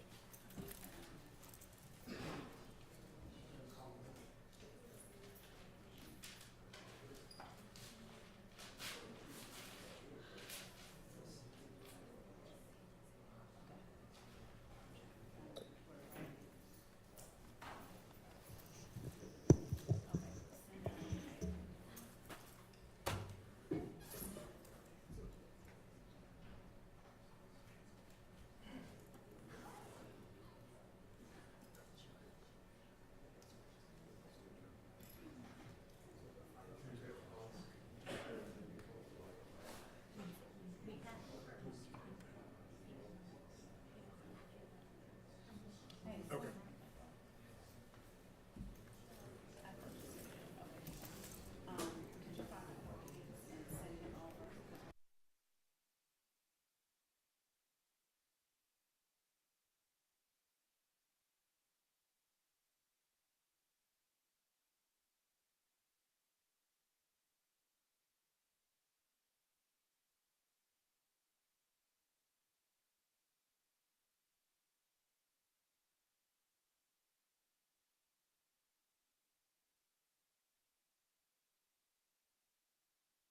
That's in place until we get Mr. Wright back.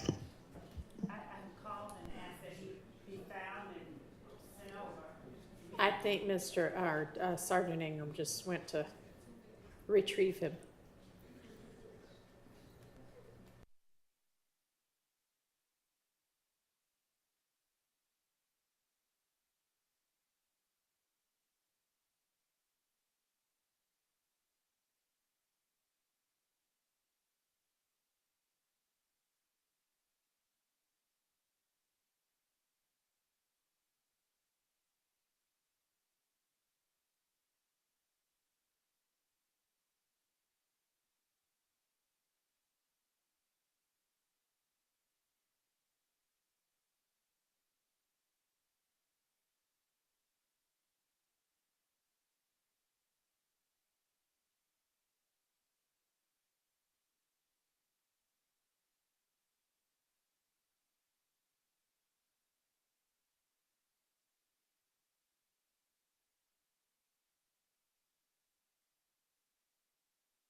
That's all right. We have you back now.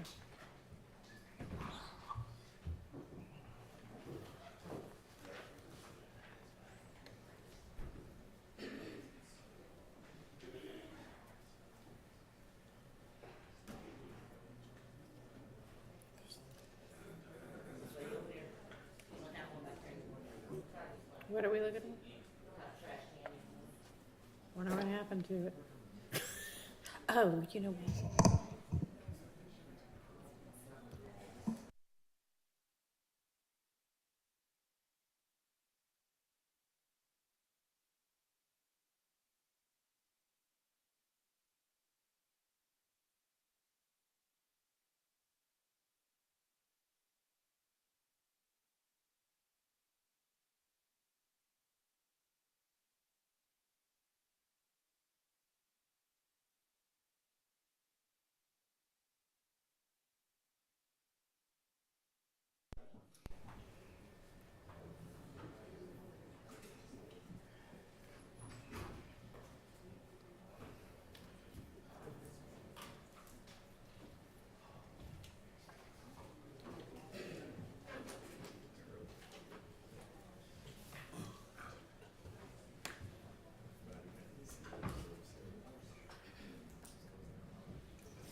Thank you. Go ahead, Ms. Love. Judge, I believe that, to everyone's delight, that's all that I have for Mr. Sledge right now. All right, thank you. Is there any recross from any of the attorneys? Not on the behalf of Mr. Stillwell. Okay. All right. I want to apologize to Ms. Lord, the courtroom, and the jury for getting upset. All right. Appreciate that. Your Honor, I'd ask that Mr. Sledge not be released, but be Okay. excused temporarily. Okay, you are excused. You're still under subpoena, so there's a possibility that you might get called again at some point. If so, somebody will let you know through Mr. Wright. Okay, But thank you you. are free to go. Thank you. All right. Ms. Love, call your next witness. Your Honor, the state calls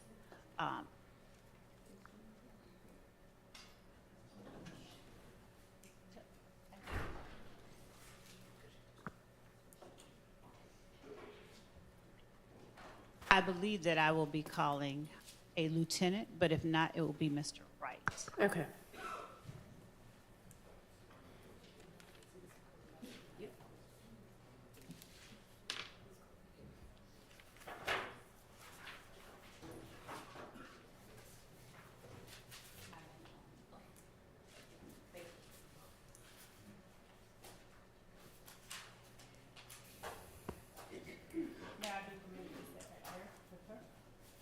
Yeah.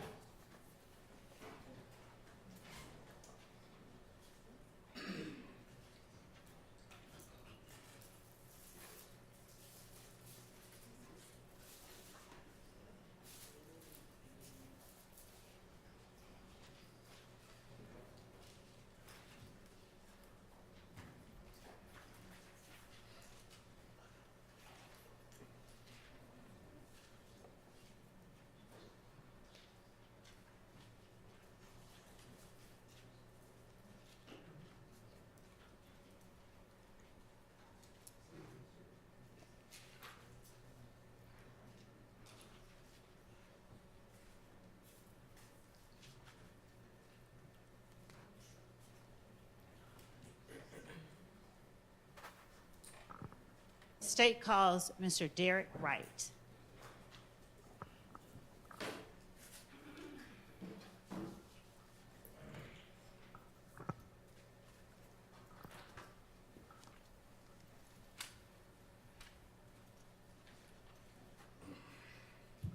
Raise your right hand. You swear affirm testimony to give the truth, whole truth, nothing but the truth? I do. I see.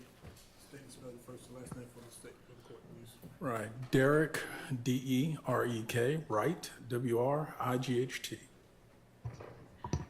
Good afternoon, Mr. Wright. Good afternoon. Forgive me for putting you on this stand. This is not a place that I know you normally reside. Sustained. I'm going to take these away from you. Put these over here. Mr. Wright, I will not be getting into matters of privilege. I'll just ask you a few brief questions regarding your interaction with the state as it relates to the witness that just testified. Okay. Okay. First of all, would you please tell the jury how long you've been practicing law? It's a year short of 30 years, so 29 years. And how long have you known Mr. Antonio Sledge? At least 15, probably longer, somewhere between 15 and 20 years. And forgive me, but were you sworn in? You were sworn in? Yes. Okay. And did you meet him first in your capacity as an attorney representing him, or did you know his family before you began representing him? In a legal capacity first. Okay. Do you know how many instances where you've had to represent Mr. Sledge in Fulton County? Without saying a number, are you aware of how many instances? If I thought about it, I probably would come up with an accurate number. Okay. Is it, have you had at least 10 occasions to interact with him on not criminal matters, but just matters, legal matters? When you say occasions, are you referring to cases or just interactions? I've not represented him on 10 cases. It's far less than that. Okay. Over the last 15 years, are you comfortable telling the jury how many cases that you've had an occasion to represent Mr. Sledge? I would say, for sake of being accurate to this one and the one they've heard about from before, and I think a misdemeanor case. Okay. So other than that, I would be having to really dig deep, and I think that's probably it. Did the misdemeanor case happen 15 years ago? Probably more like 6 to 8 years ago, give or take. So what was the first, when you say you've been his attorney for 15 years, what was the first instance? What year was the first instance?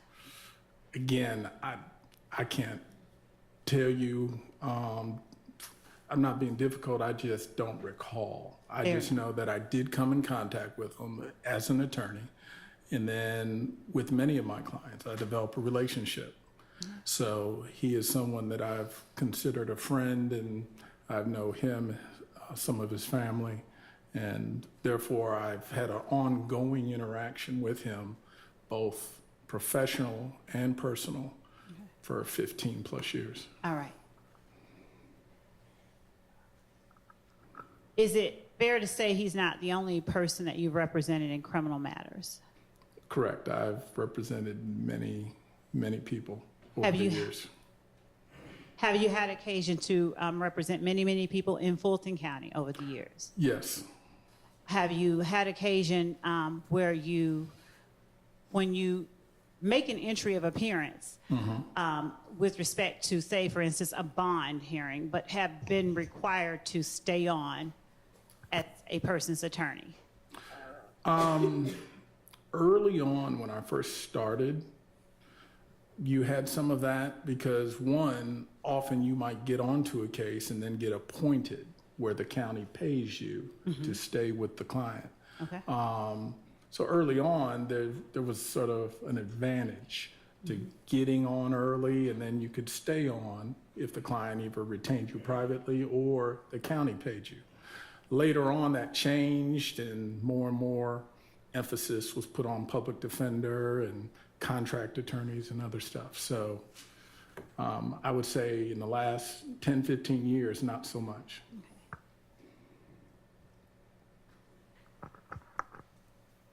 So if you signed on to represent a person in the last 10 or 15 years for one thing and wanted to withdraw, the courts have allowed you generally to do that? Generally, it depends where you are. If you're in Toombs County, Toombs County don't let you withdraw. Once your name hits the paper, you're the attorney regardless of whether you get paid or not. Okay. There's some other counties like that. Okay. Fulton is generally pretty liberal, where Fulton, if you and the client come to a disagreement or if money, Mr. Green doesn't show up, that also is a reason that you can sometimes get out of a case. So from that standpoint, Fulton is a little more understanding that sometimes the attorney and client have to go separate ways. Without getting into the specifics of what you may have shared with your client, unless he waives it and you've been given permission to, and you'll have to tell me if that's the case. Well, I'll tell you now, he has not waived attorney-client privilege. That is fine. So I am restrained by the laws That's of our state. absolutely okay. Okay.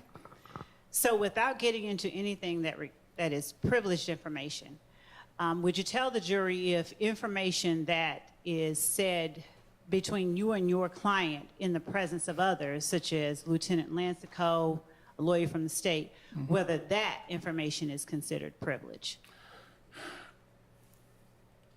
It's a two-part answer. Yes.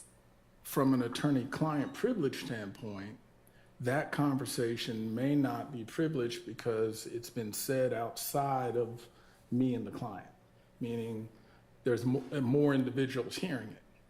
Right. From a plea negotiation, and whether plea negotiations are admissible in a court of law, that is beyond the attorney-client relationship, but an admissibility issue. And therefore, the question of this conversation isn't so much an attorney-client, but whether if it's a plea negotiation or it's the furtherance of one, is it admissible? Okay. So have you been sitting in court during the entire time that Mr. Antonio Sledge has been on the stand? Yes. Well, there may have been a With the one exception of- hour short period of time one morning where I had someone covering for me, but other than that, I've Okay. been here the entire time. Were you present in court when he was asked by Mr. Steele about a June 2024 meeting in Fayette between Lieutenant Lancico, yourself, Mr. Sledge, and myself? Yes. All right. Do you recall that meeting in Fayette County? Yes. It was the Starbucks in Fayetteville, my place. And how would you characterize that? First of all, how long did that meeting last? I would estimate maybe plus or minus 40 minutes. Okay. And generally speaking, how would you characterize that meeting, the content, the purpose? Often when you enter into an agreement with the state, you'll be asked to come in or meet with them to discuss questions they may want to ask, subjects they may want to cover, and basically it's almost sort of like a prep session. And from the defense side, we're also trying to get an idea, what are you going to ask us? Where are you going with things? So it's sort of both sides feeling each other out, and that way when we get to court, things can sort of go smoothly. And that was sort of what we anticipated, and that's generally what the meeting was. To be honest, we did not get into the details of testimony as much as I am generally accustomed to. Most of it was, Ms. Love, you getting to know my client and getting a feel for him, and vice versa. So honestly, a lot of the details weren't discussed. It was more of a feel each other out kind of meeting, in my opinion. Okay. And do you recall me asking your client about any specific details of the case or the plea that he signed on December the 28th? There was discussion at that meeting about the plea that he had signed, a couple of videos, and again, I'm generalizing because I don't have an exact memory of everything. And again, because you didn't get into a lot of the details, like, to be sure, there was no script, there was no, here are the questions you're going to be asked. It was a very generalized kind of conversation. There was, at one point, which y'all have talked about, a point where he started to share, because he volunteered it. When you say he volunteered it, what do you mean? Did I ask him something about it? Mr. Sledge volunteered the subject of what Mr. Williams may have said to him. Okay. And to be clear, while it definitely wasn't what you were asking, it wasn't on the subject you wanted to cover. Therefore, you say the subject I wanted to cover. Please explain what you mean. You were asking, and I don't remember, to be honest, exactly what the question was, but it wasn't responsive to the question. That's why it stood out. And when you heard what he was saying about Mr. Williams, there was an immediate reaction where it was, that's not what I'm asking you, is what you said to him. And he said, well, he went on, said what Mr. Williams told him. And was that the part where he's saying he encouraged me to take? Okay. What part are you talking about? This is what I've observed discussion in the courtroom about what he said about Mr. Williams telling him to take Woody to see the police. Okay. And the point was, as his attorney, as a defense attorney, I took it as that wasn't a subject you wanted to talk about and you weren't asking him about. But I can't say that I ever heard you say, don't tell the jury. It was nothing that definitive, but it was simply, that's not what I'm asking you. That's not what I've asked you to tell me.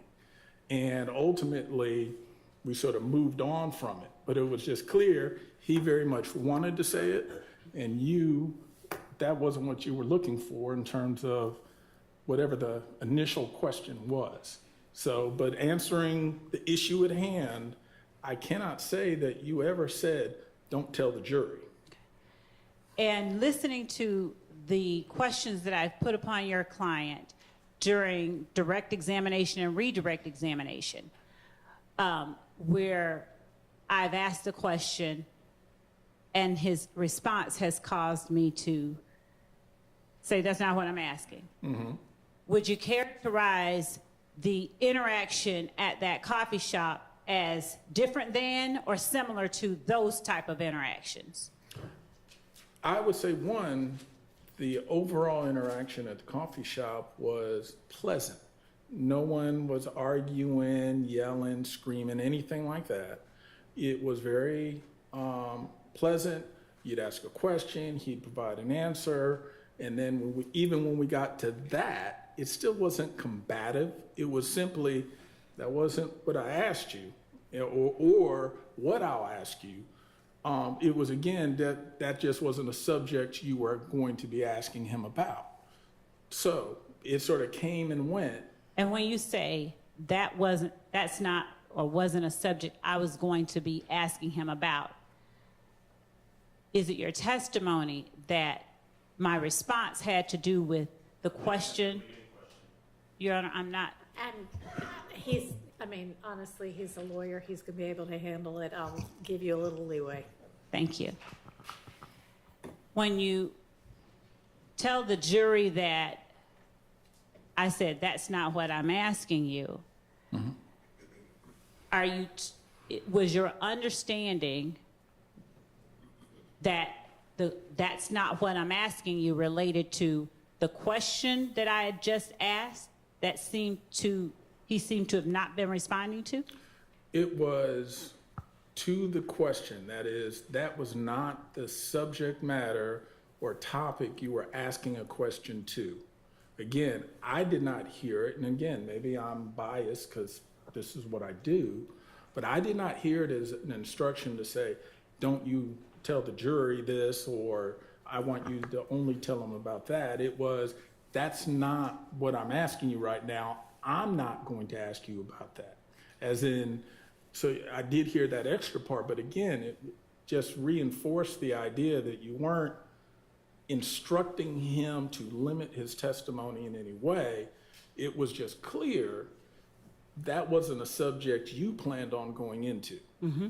So as a defense attorney, of course, yeah, my bell rang and I said, that's a hot topic, but it wasn't any ethical issue because I didn't hear you in any way try to discourage him or instruct him not to convey that information if asked. Okay. Now, were you present or were you asked by anyone else whether that was something that had been said? Well, I wasn't asked, but I will say I am defense bar through and through for almost 30 years. Just as I, in this situation, sort of call balls and strikes. I'm not on one side or the other. And when one side has contact with me, I'll reach out and have contact with the other side to make sure both sides are getting information. Mm-hmm. And I did reach out and contact Mr. Steele, I believe, or it may have been Max, to say, hey, we did sit down, we had a meeting. Quite honestly, you know, there's no big secrets or anything about the meeting, but I will say there was a situation where when one subject came up, it wasn't what she was asking about, but it resonated with me because knowing what the issues of this trial are, I knew my brethren in the defense bar would want to make sure they knew, Sledge knew, or was told by Mr. Williams to take Woody to the police. Now, I imagine they may already know it, but they may not have known that Sledge had that information. So just as the state was aware of it, I wanted to make sure the defense is aware of it. And I've also made him available so that if they wanted to question him, he could also be questioned by them. In other words, fair to both sides. And were you present when Mr. Sledge was in communication via Zoom or some other way Absolutely. with Defendant Williams' attorney? Correct. In fact, there's not been a single attorney that's contacted me, and it's only a handful of times, but they've always contacted me to talk to Sledge. Okay. Every attorney has shown perfect professionalism. Were you asked by any counsel for any defendant whether the state ever instructed Mr. Sledge to not tell the jury that Defendant Williams encouraged him to go to the police? Let me answer it in two parts. Yes, I have told them. No, were you asked? That's the first question. Oh, okay. Let me make sure I'm addressing the question because, you know, us lawyers, we like to talk. So did Mr. Steele ask you if I told Mr. Sledge, don't tell the jury that Defendant Williams encouraged you to go to the police? Did he ask you that question? I don't recall him necessarily asking the question, but I told him my observation of that conversation. And Mr. Sledge told him his observation of that, really on the same Zoom meeting. So he actually, without having to ask it, received it from both me and Mr. Sledge. And even at that time, I said, I did not hear it that way, but if my client says he heard it that way, then he heard it that way. So it's quote unquote, two people hearing the same thing may take it a different way, especially one who is a defense attorney. Did I inquire that of you after hearing that from Mr. Sledge? Did I ask you about that? We have talked about it, yes. And did you tell me that you told Mr. Steele? No, I didn't hear that. Yeah. Well, I told Mr. Steele, I never heard you tell him, do not tell the jury. What I told you was that I've explained. I didn't hear her say that. I heard that she didn't seem to like that topic, but I can't say that I heard you instruct him. But my client insists that that's what he heard. So that's I know it's not a black and white answer, but that's the gray answer where my client has been very consistent saying, this is what he heard, but that's not what I heard. So I'm not gonna juice it up for the state or for the defense. I can only convey what I, in good faith, heard. And is there anything in particular that you recognized or saw that made you think I did not like that topic?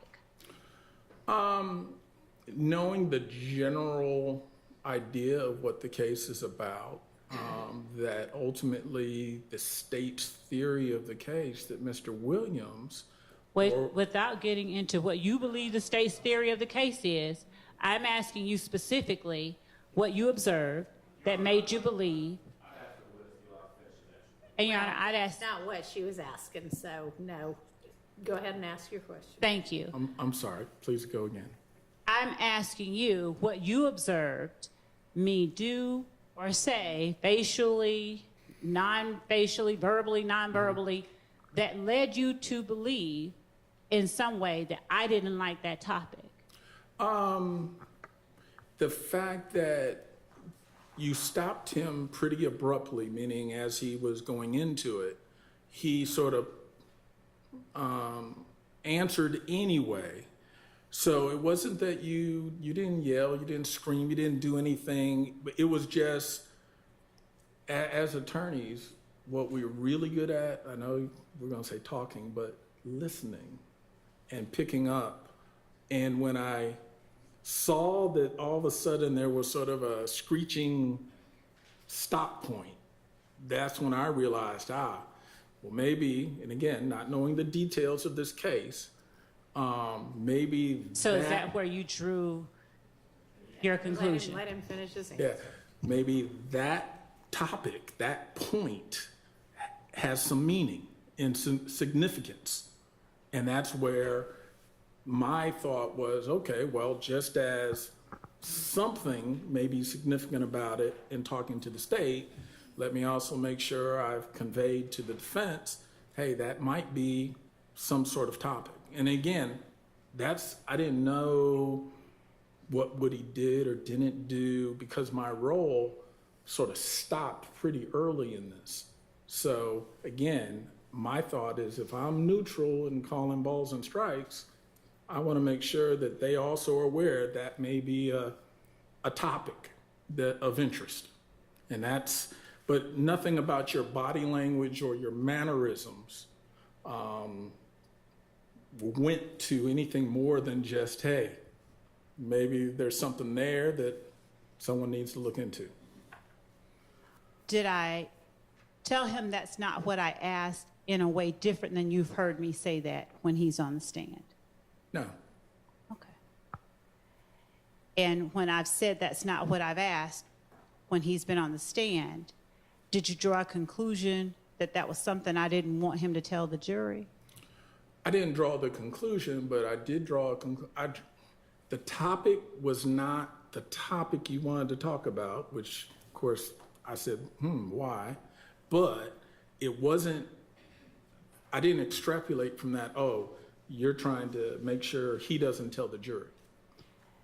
Did you ever describe the meeting that we had as one where it was supposed to be kind of a get-to-know-you kind of meeting?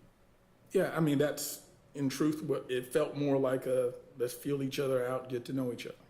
And before your client offered up the information, Thug encouraged me to go tell the police or take Woody to the station. Mm-hmm. Had I asked him any questions leading up to that? that was towards the later part. You had already gone through some questions. I think we had asked about video. We had asked about the history of Cleveland Ave and the formation of certain gangs, notwithstanding YSL, but even before YSL. So there had been plenty of conversation, and again, more of a get to know who Mr. Sledge is, where he's from, what part of the city, how he met folks, like how he met Mr. Williams, and those kind of things. So this particular part that we've been talking about wasn't the beginning, it wasn't the middle, it was probably more towards the end, and maybe 10 more minutes of meeting. Had I asked him anything about Donovan Thomas's murder? We clarified, as we did earlier, that one, he wasn't there, wasn't involved, and clarified he doesn't have specific information helpful to the state or to the defendants about the shooting of Mr. Who I'm blanking out that quick. Mr. Thomas? Yeah. Okay. I guess I know more so. All right. Now, you mentioned videos. Were you present in court when I asked your client about the Lie to Your Mama video? Yes. All right. Do you recall in June of this year, while we were at that Starbucks, that is your spot, where I brought up the Lie to Your Mama video? Yes. Do you recall whether I simply went into, there's a video where someone talking about you lie to your mama?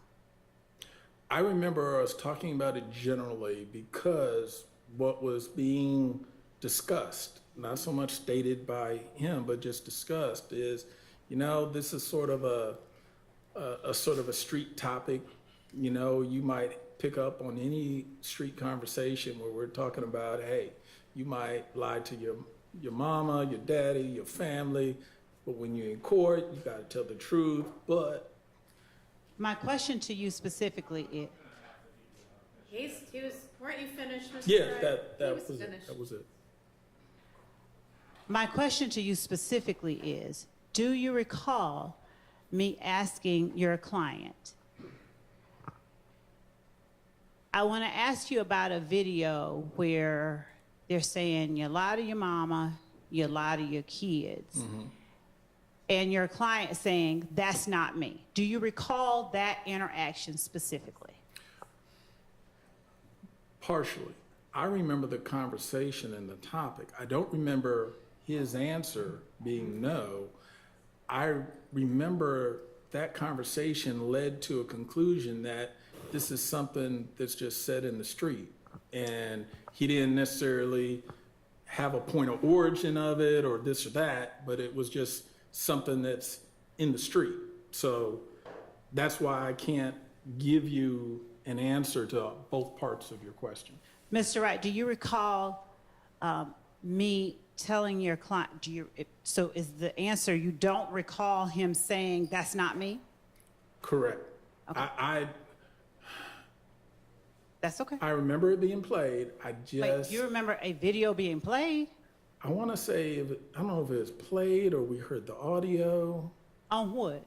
Well, that's what I'm trying to remember because we only had phones. We may have had a laptop.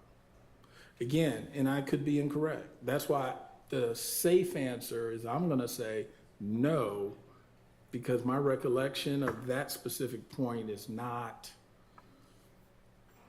I don't know if we simply talked about a video or if one was shown. Okay. Do you recall me telling your client I have a video of him saying that? You may have, yes. Do you recall telling your client, act as if the state is God and they know everything? They already know the answers to the questions they're asking you, so don't try to be clever, just tell the truth. It is customary when I. No, wait, just, I don't mind the explanation. If I said it wrong, just say, no, you didn't say that. I don't have a specific recollection of saying that, but it's customary for me to tell my clients, when you are in a cooperating posture, when they ask you questions, assume that they know the answer to the question they're asking you, that they're asking you not just to find out information, more often than not, they're testing you. They're trying to see, can they trust you or rely on your responses? Are you going to be truthful with them? So yes, it is likely I would have had that conversation. Would I have said God or some other analogy which made sense? Something.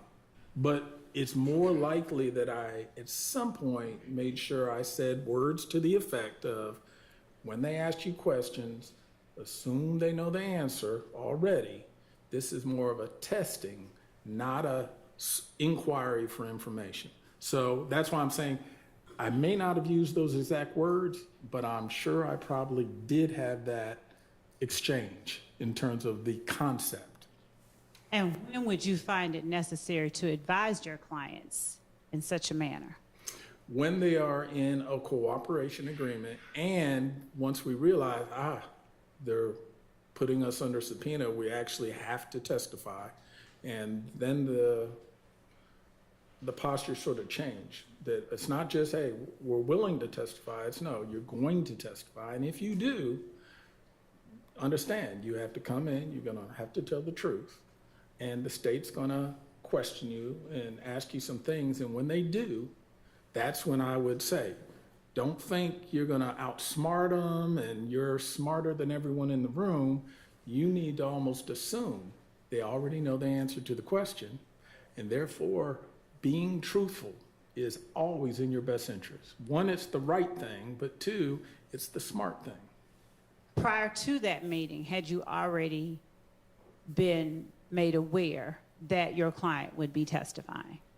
Well, yes, the purpose of the meeting was, they are going to have us testify. Right. So we need to meet with them and see what questions they're gonna ask. And like I said, just as y'all are feeling us out, we're feeling you out to get an idea, okay, what things are they gonna talk about? Are there any issues that are gonna happen?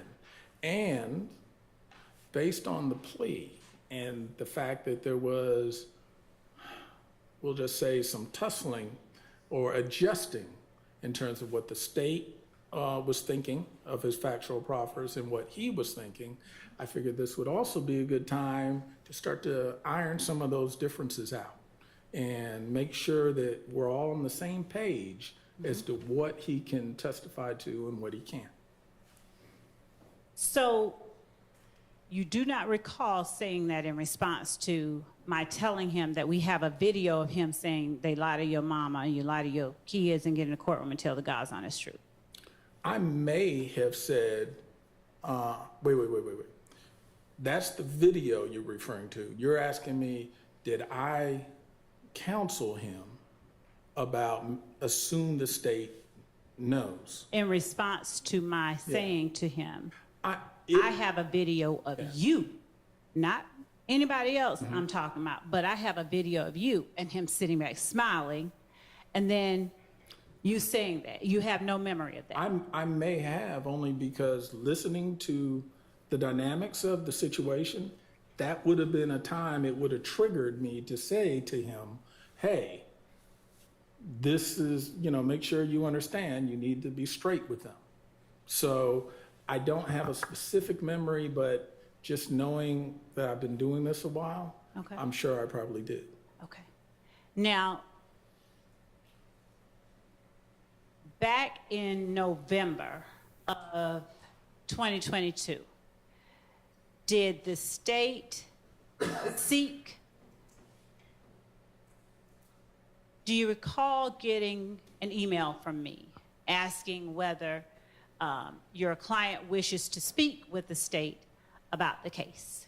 I believe November 17th. Okay. All right. I could be wrong, but I believe that was All right. when I received that email.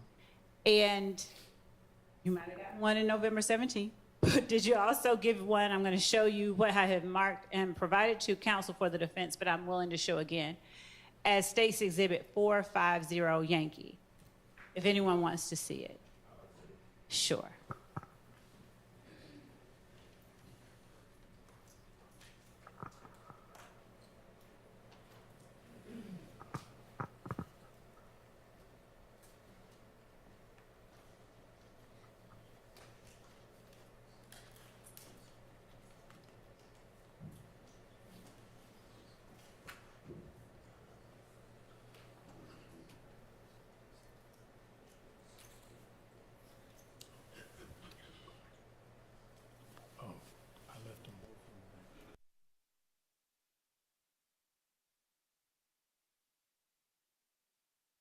Yes.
Yeah.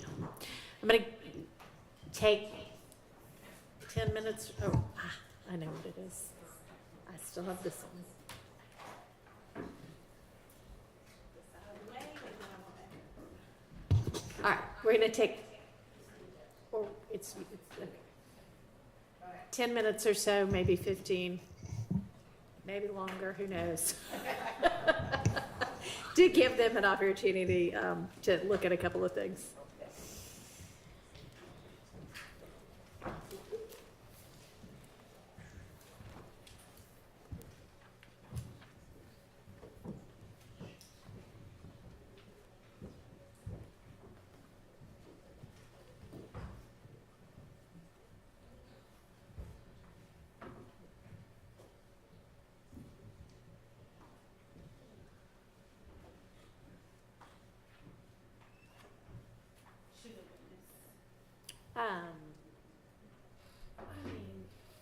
You're free to stay or free to step out. Do you want him to step out? Or, yes? Okay. Do you mind stepping out?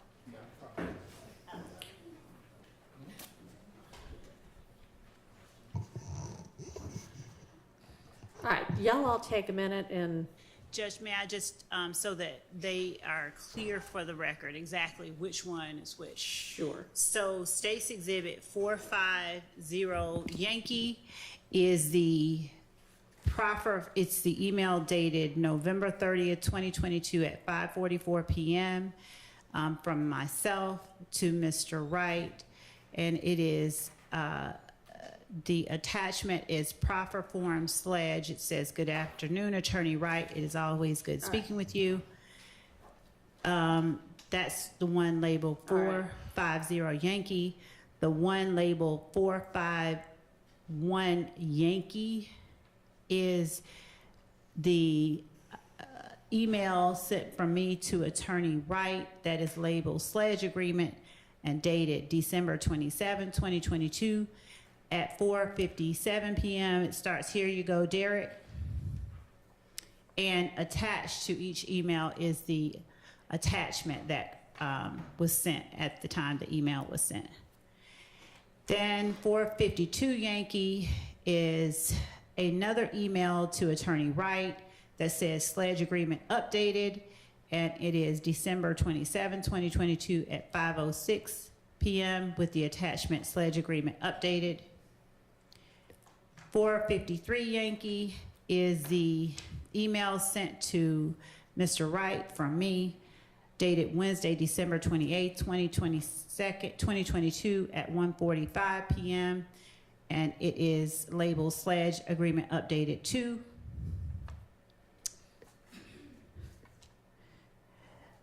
.454 Yankee is the email sent from me to Attorney Derek Wright at Wednesday, December 28, 2022 at 1:46 p.m.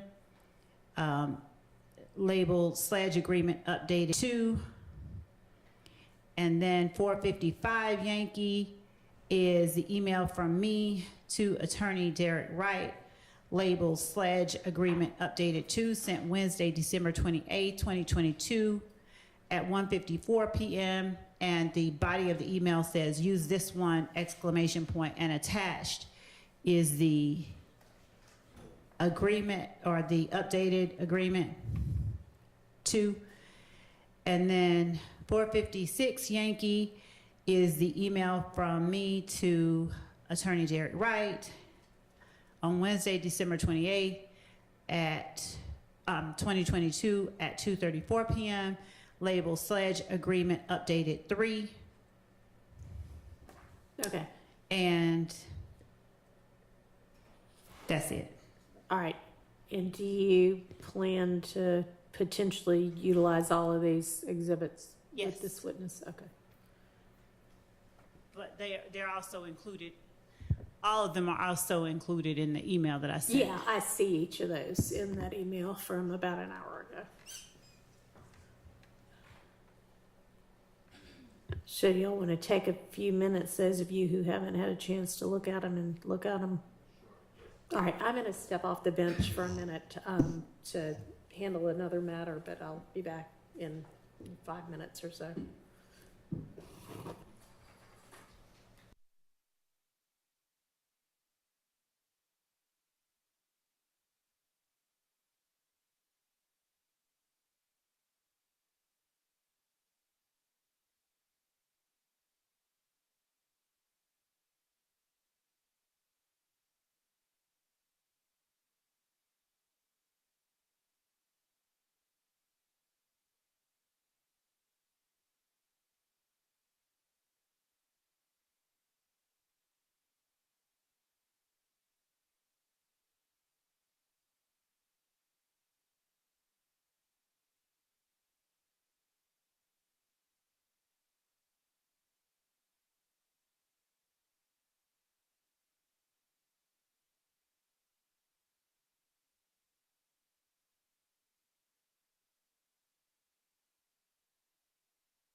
haven't discussed everything yet, so we'll call you.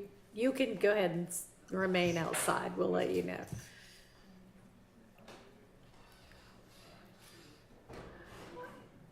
All right. And Judge, if we can,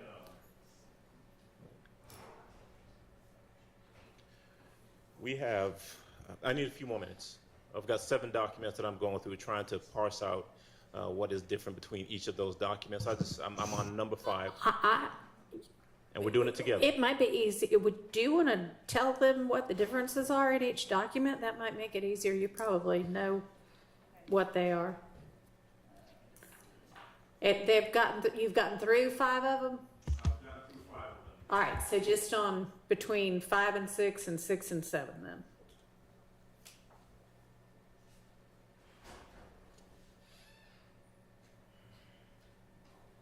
Which would be, I guess, between 454, 455, and then 456.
Apparently. No, because I was circling them as we were Okay. dealing with him. So that won't make it any faster than I thought maybe it would, but that's fine.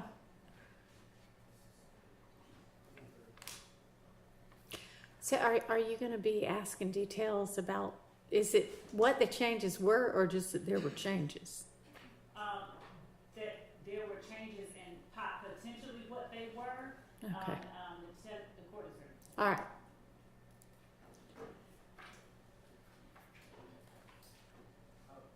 I guess I'll wait until we're ready to discuss the whole thing. I've got a position in regards to the admissibility of all of these documents. Okay. Altogether. What's that? Let me say this first, though, because we did have a discussion previously about candor. I made a statement when we were at the bench in regards to what I thought was the applicability of Code Section 24-4-410. Taking a closer look at it, I don't think it applies. I think you're correct that it does not apply. And so let's right. take that off the table. All right. I will tell you that my overall objection is that I'm opposed to any of these documents coming in for a couple of reasons. And I know what the state has described them to be, that these are correspondences between the state and Mr. Wright in regards to this evolving, allegedly, plea agreement. I'll state for the record that the one thing I do have is an email, the initial email from the state to Mr. Wright. Mm-hmm. I don't see, and we've not been provided, and the state can let me know whether they have them, any responses, email responses from Mr. Wright that would kind of inform us as to, well, what are the discussions that are going back and forth. So I don't know what Mr. Wright's responses are. If he, for example, sends some suggestions as to this is what I want changed, or this is what my client says. So I just don't, I can't address that. But in addition to that, my recollection from Mr. Sledge's testimony, ultimately, is that he indicated that there were changes made to the agreement. that he suggested changes, or he told his attorney that some things needed to be changed, and the state declined to change some, and they did change some. He ultimately admitted that. And so if the intent of the state by trying to introduce these documents is to show that there were changes made, well, that's not necessary, because that's come out through the testimony. Now, if they want to, if their intent is to say that there was a specific change made to maybe a specific section, that can also come out through testimony. If this witness, Mr. Wright, and I presume he does, that he would know that Section 8, and I'm using that hypothetically, Section 8 of the agreement was changed from this language to that language, and he can testify to that. But I don't think that the wholesale admissibility of all of these documents is really necessary to prove the point that the state is attempting to make. Mr. Sledge was on the stand. He could have been confronted if the state's intention is to give him different versions and say, well, didn't this change from version number 1 to version number 2? He could have been confronted with that. Well, I mean, she could have maybe tried, but I'm not sure that that would have been successful, since these are conversations and correspondences between Miss Love and Mr. Wright, not between Miss Love and Mr. Sledge. So I don't know that. I mean, I think he even said, I don't know what got said between my attorney and her. I just know what my attorney and I said. So that wouldn't have gone very far. Yeah. So do you have an evidentiary objection to these, or just, I don't really want them in? Well, you know, they're not, I don't believe that they're prior, it's not a prior inconsistent statement. I don't know if they're trying to introduce them as impeachment. If that's the case, then I would suggest to the court that they are not prior inconsistent statements of anyone. And I would say they're not relevant, that under 403 there, it's a waste of time. Okay. It doesn't prove any point that's at issue in this case. Certainly this witness can testify to. All right. Well, at this point, those are overruled. Are we ready for the witness now?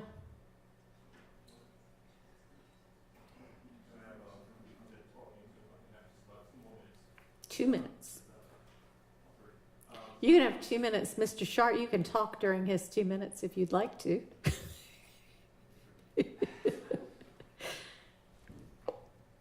Your Honor, I was just trying to support Mr. Adams here a little bit, because we're essentially with these different documents. The documents didn't even come through on my email, so I was sent them afterwards. But we're just trying to identify the changes.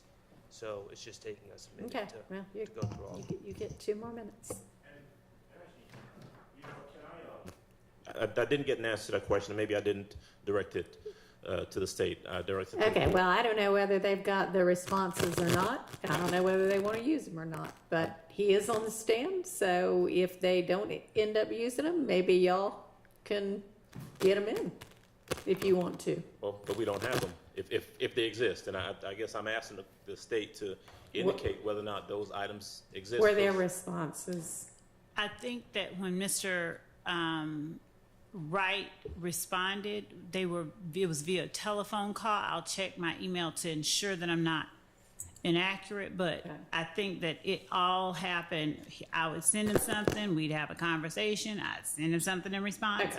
But he can correct that, and if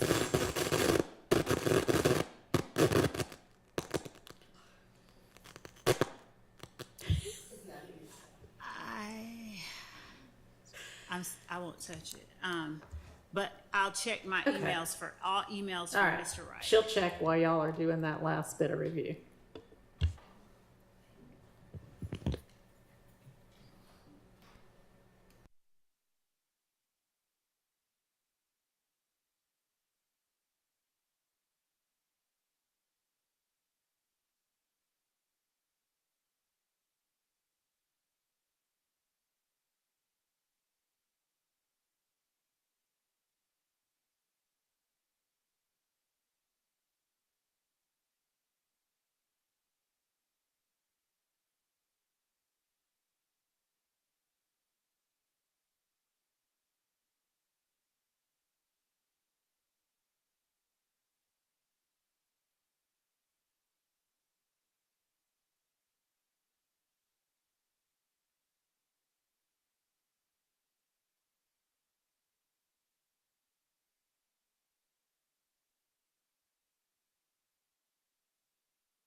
forward all the emails that I got from Mr. Wright.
What else, Mr. Short? I'm prepared to talk for 30 seconds, Mr. Adams.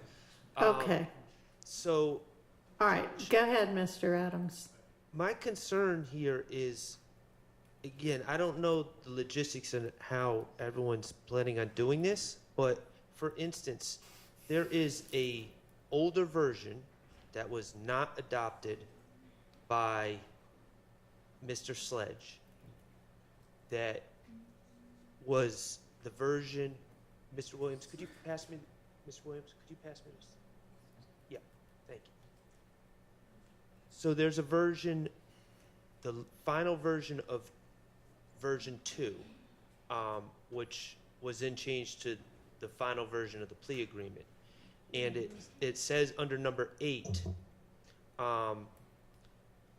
the language, as we've already heard the state read about laying low, and then it says, and during the meeting, this is the meeting at the home, defendant, which would be Sledge, personally heard a YSL associate state, I caught that N nut down bad.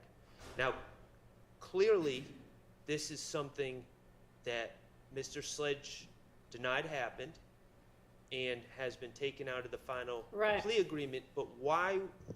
What my concern is exposing the jury to things that are not true. So, yeah, I understand that. So I'm not sure exactly what Miss Love's intention is with all of the different versions and whether she's gonna ask that it be, you know, that kind of detail come in, or whether it's just gonna be, you know, was there some additional quotation or something on there that then got removed? So, Ms. Love, can you shed some light on that? Yes, Judge. As it relates to, I think I have asked Mr. Sledge, in fact, certain things, and the objection was that it was, of course, a document that wasn't in evidence, and I should not refer to it as a prior version, where I was trying to get him to compare something, one document to another. Right. So the intent here is to show the jury that changes were made at Mr. Sledge's request and certain changes were not. And I just actually found, in response to questions from the defense about responses from Mr. Wright, and I just emailed it to them, an email from Mr. Wright to me on from back then. It looks like December 27, 2022, where he's enumerating certain things and responding to it and making recommended changes. So there are certain things that I would agree just don't need to be said. They serve no purpose.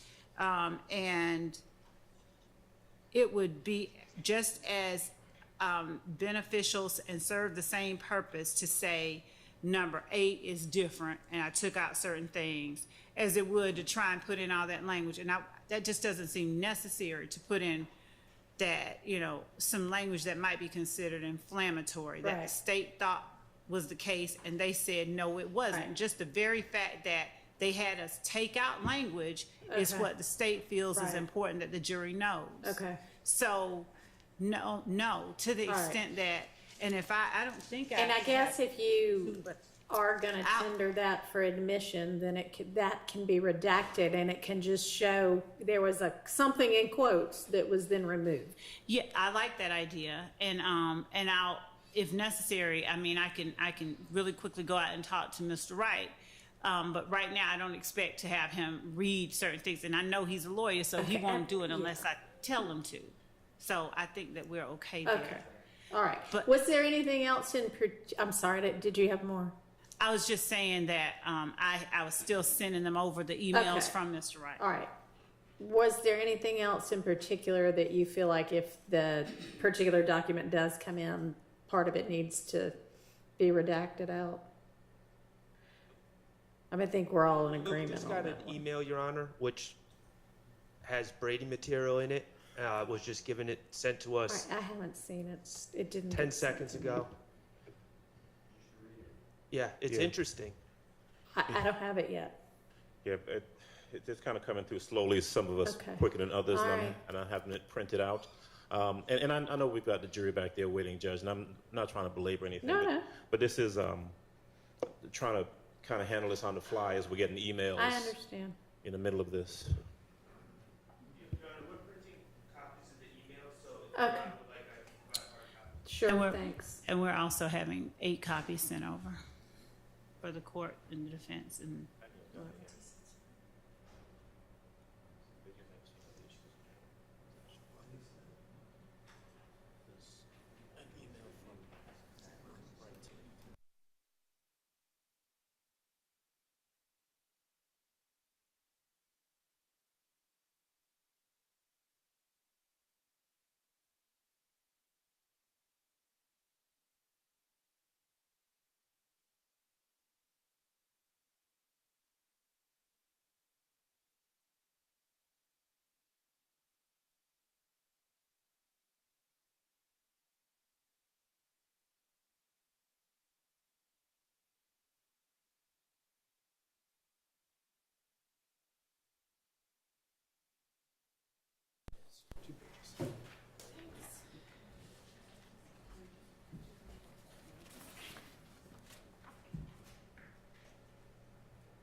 Is this response the one that is gonna change to the final, so I should be looking at the one just prior to the final when I'm looking at what he's saying? I'm sorry, wait, what? Which version is this in response to? Okay, so I don't know what was just given to you, but I get the same, this is what Ms. Love just sent to y'all, or what? Yes. Okay, so whatever you sent over at 4:12.36 p.m. today, that was Mr. Wright's December 27th, 8:43 p.m. response. What? okay. So the December 27th, let me pull it up here, hold on.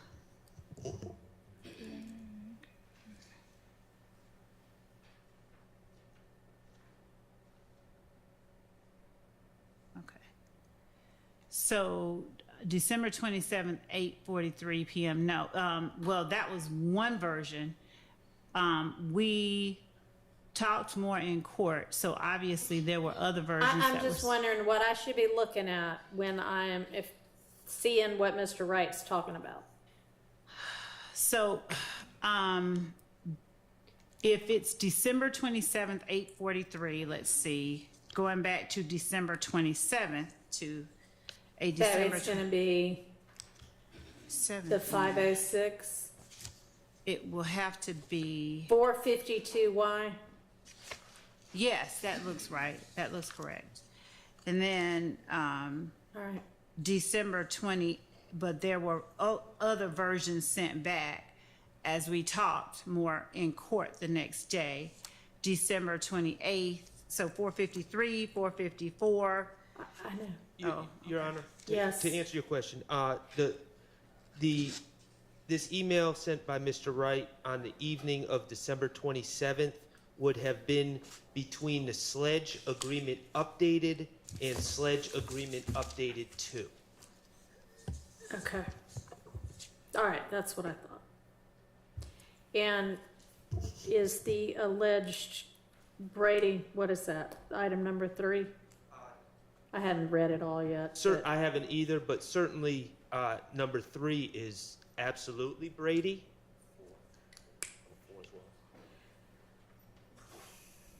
Except he said that it wasn't. And it also obviously conflicts with what they kept as his factual acknowledgement. So it's clear, A, that Mr. Wright was telling them that's not true, but it's still maintained, they still kept it as a factual acknowledgement. Okay, well, this isn't actually saying that's not true. Well, It's saying the real issue was, well, the factual which he acknowledgement, actually denied on the stand, but the factual acknowledgement says while associated with YSL and to support and express loyalty to YSL. And then it says, and wherein on behalf of YSL, defendant threatened, and it all goes to intent and state of mind, and that's the important part of this case. You know, no one's denying that the video was made, but what is the reason behind it? And from this email, Mr. Wright is clearly telling the state in an email on December 27th, the video may have seemed like an issue was gang related, but it was actually about a girl that Sledge was dating, and Kel started kicking it with her. That was the real issue behind that. Not denying the video, but the real issue was the girl. That is Brady. That was never shared with us. Okay, I'm not sure that that's Brady. I understand you to be saying that you think this is a denial of it being something done to support, and I don't know what the language was, support and whatever, the gang.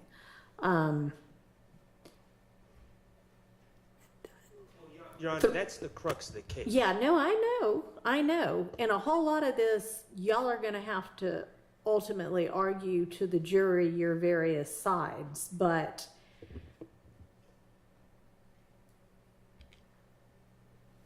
for this to say, it seems, the video may have seemed like the issue was gang related. The real issue was the girl that a member of a rival gang was then sleeping with, that was one of the alleged gang members' girlfriends.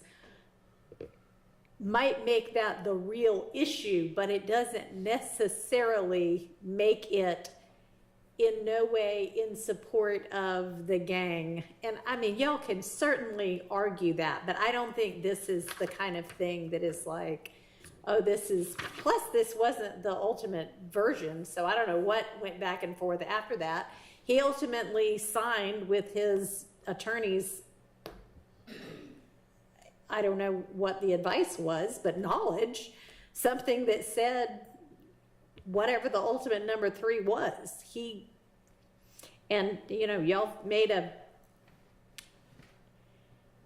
and y'all have secured evidence from the witness that he feels like he was pressured and coerced into that, and reasons behind it. So y'all have an argument there too, but I think we've done a good job doing that, but we did all that without the knowledge of this email, which should have been provided to us by the state. That's my only point. And for what it's worth, the you know, a significant portion of the state's questioning and then a redirect of Mr. Sledge focused around whether or not he had there were specific things that he had asked that they change. And so what we end up having here, what we know now from the email that we didn't have before, is that, again, going back to number 3, all right, number 3, as in its final form, talks about being associated with YSL, and, you know, talk about the video and where he's brandishing a weapon using a drive-by shooting to harm a person named Kel, a rival gang member. But the state knew, certainly when they were redirecting Mr. Sledge a little while ago, that Mr. Sledge, through his attorney, had given them the information, had specifically denied that number 3 was accurate. all right, y'all are saying had specifically denied, and I don't read it that clearly. I don't think that's a specific denial. That's more of like I'm clarifying that this is really more about the girl than anything else, which it frankly is. So, okay.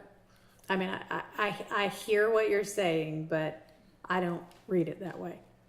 If you look at number 4 also, Your Honor. Okay. Number 4 of the defendant's factual acknowledgments, and you got to excuse me because I'm kind of flying back and forth between the different versions. Yeah, we all are. But, you know, number 4 talks about on April 28th, as reflected in the indictment, that the defendant and fellow YSL associate, Demikian Garlington, I'm just reading it into the record so I can perfect it, committed a drive-by shooting using the firearm defendant wielded in the video referenced in Part 3 of this section. So I'm looking at the email that we just received. Right. And it gives a whole total different accounting of that.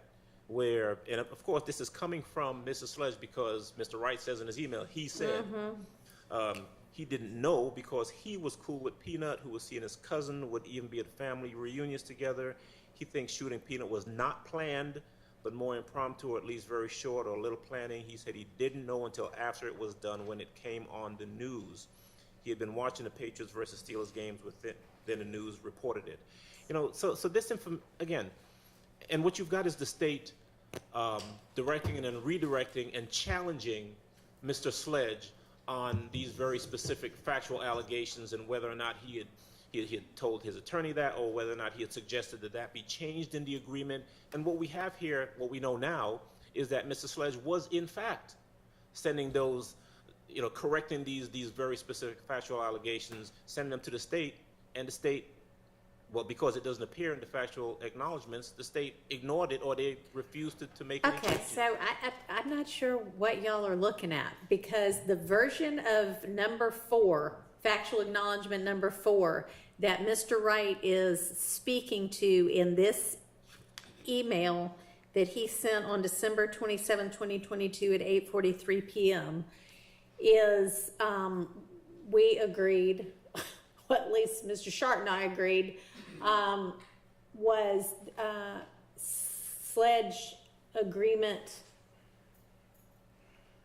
the one that is 452Y, from the one that's called Sledge Agreement. Well, there are two that are called Sledge Agreement Updated, but this is a correspondence between 452Y and 453Y, but ultimately the end product.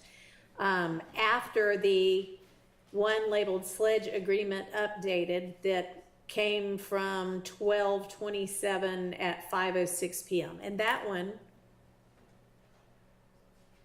reads, on January 10th, 2015, before the murder of Donovan Thomas Jr., defendant had personal knowledge that YSL associates were planning to murder Donovan Thomas Jr.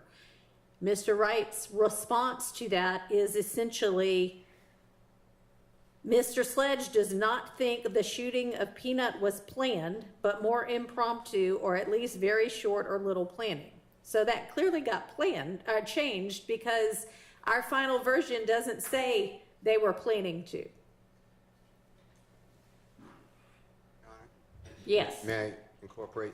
So I cross-examined Mr. Sledge, and the state's theory is that there was a, quote, gang war starting in approximately the fall of 2014. Right. That escalated with the fight on January 6, 2015 of Mr. Copeland at the Club Crucial.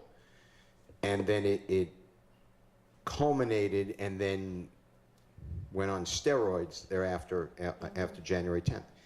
I would have used number 4 that you just read, Your Honor, to show that there was no animosity between Mr. Sledge, who's a supposed YSL member, and Mr. Donovan Thomas, who's a supposed leader of a, quote, rival gang. The reason I say this is because I knew about it. So listen, I want to make it clear. I knew about it because I spoke with Mr. Sledge through his lawyer. So I actually asked these questions. Right. I didn't know about this email. But So the email... Go ahead, I'm sorry. But no, don't apologize. But the email is Brady. Because what the state was saying is these two divisions, they put, I didn't put Mr. Sledge on YSL, and that there is a total collapse between human beings. And that to me, you know, I learned Brady to be anything that is potentially exculpatory or impeachment or mitigation. And the court has heard now, you know, Mr. Copeland said I lied about everything. That to me is Brady. The statement on this number 4 is to me Brady because it shows that there is not animosity. All right, so your belief about the Brady is not the part that I was talking about, but more the part that says he, and he here is Mr. Sledge, at least at the beginning, he said he did not know because he was cool with Peanut, who was seeing his cousin and would even be at family reunions together. Does the he change there, and is the he become somebody else was cool? Who is the he that was cool with Peanut? Do we even know? We don't. I believe that is Mr. Sledge. Okay.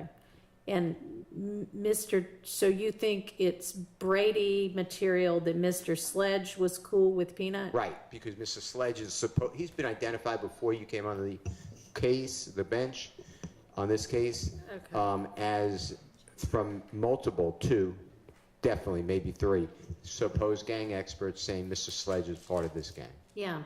So to me, and it just fits into the whole, I thank you for allowing us to get these emails, but these emails there's a special duty here.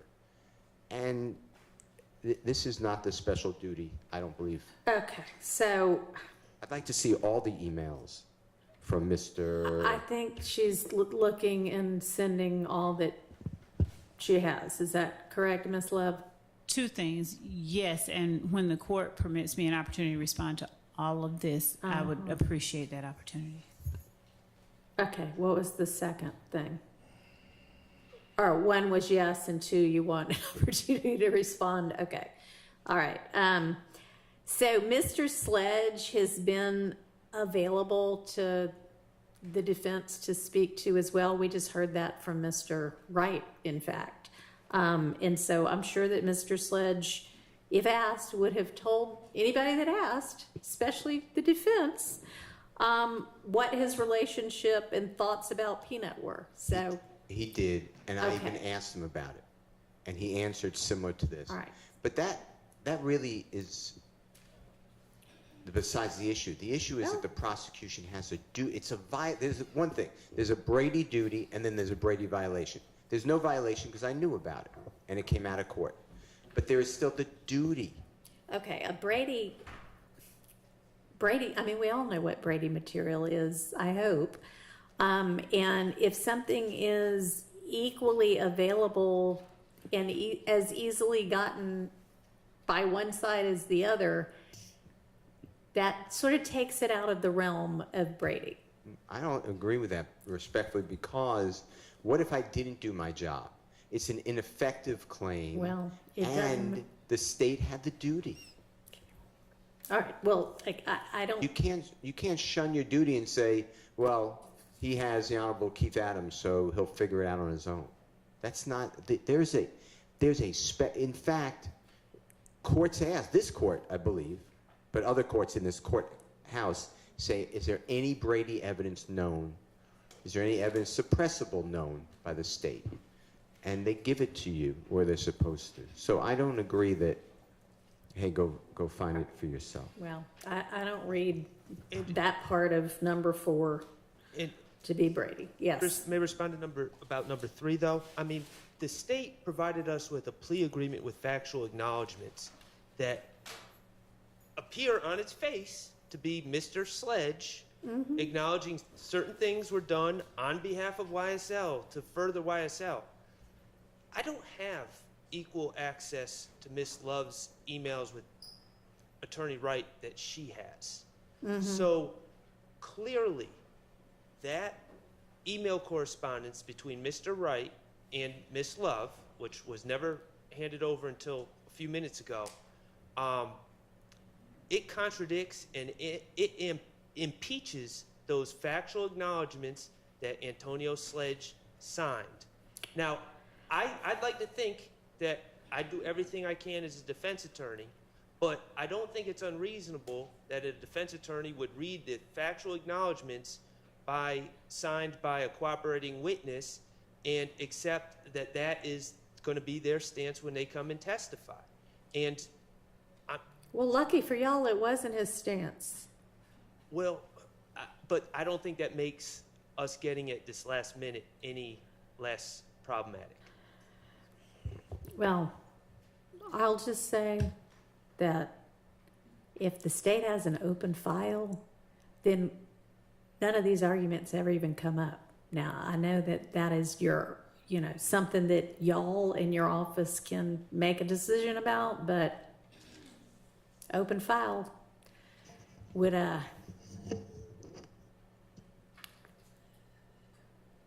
just exactly what I said. So, okay, Ms. Love, what do you want to respond to? What do you feel like there still needs to be a response to? Your Honor, I think that the court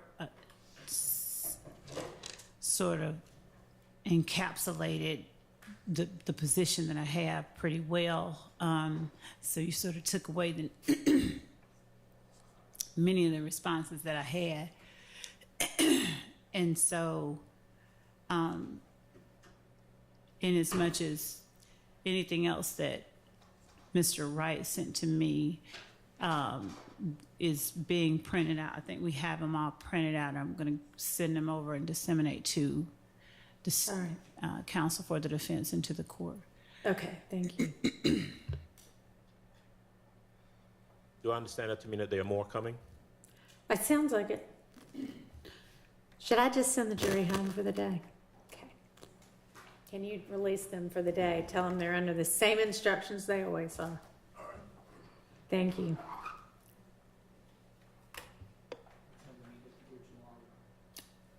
They're always here at 9.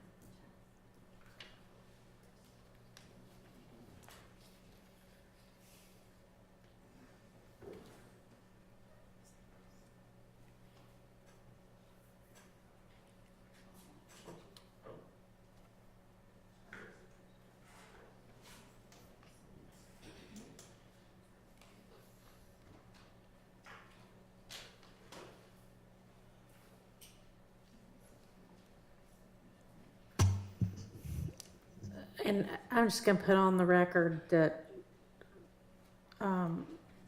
in terms of what is and is not Brady, I mean, the Brady v. Maryland case establishes it, and there's all kinds of Georgia case law that sort of reiterates it. And one of the prongs is definitely that the defense did not possess the evidence, nor could the defense obtain it with any reasonable diligence. Disagree, respect. That's a I violation. mean, you can disagree with it, but it's what the case law That's a holds. violation. That's because the case law, in an appellate opinion, is saying the defendant, the accused, convicted person, the criminally accused, is now complaining and wants the case reversed because of a Brady violation. And then there's a 4-part test, and one of the parts is, was with due diligence this information accessible? I'm not saying that. Before that, there's a Brady obligation.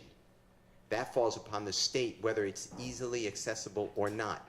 If 2 experts say different things and the state puts them both on the witness list, but doesn't give the accused to say, hey, one expert says actually it's favorable for your client, and they hold back that report, that's a Brady obligation breach.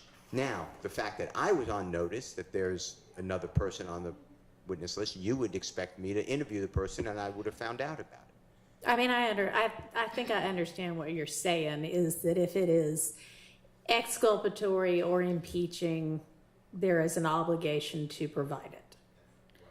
Okay. I guess I am looking at it from the position of, if you are claiming at this point, here's another Brady violation, I have to look at what are these factors, and I don't find those factors to exist here. And that's why I thought I always said I knew about it, so I'm not saying it's a violation, but it is an obligation of the state. We shouldn't be getting it. I should have really had this before I cross-examined Mr. Sledge. Should have had it before trial. And Brady, the way I understand it, is an ongoing obligation that triggers immediately. Well, okay, again, I don't read it the same way that y'all apparently do. And I can't imagine that you would have wanted to use this particular exhibit, because if you used part of it, the rest of it could have come in, at least with regard to what's in each particular number. And the entirety of what's in number 4, I do not think would be beneficial to the defense side of the case. So, This exhibit, are you referring to the email or Not the exhibit, I'm sorry, bad word if I use that. This email from Mr. Wright of December 27th at 8:43 p.m. I would like the opportunity to decide what I'm going to use and not. How about that? I understood. I guess we can tell Mr. Wright he can come back tomorrow too. At 9. Thank you. So have you, did you say you were going to print or you were going to forward the whatever other emails there were? I have printouts. Okay. You want to dole those out to everybody? Yes. Okay.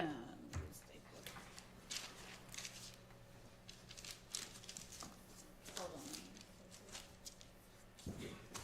Since I gave the court a statement back, does the court trust me to hold it to Yes.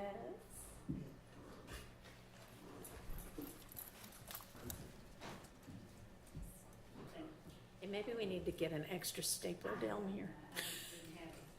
out, and I was trying to be expeditious.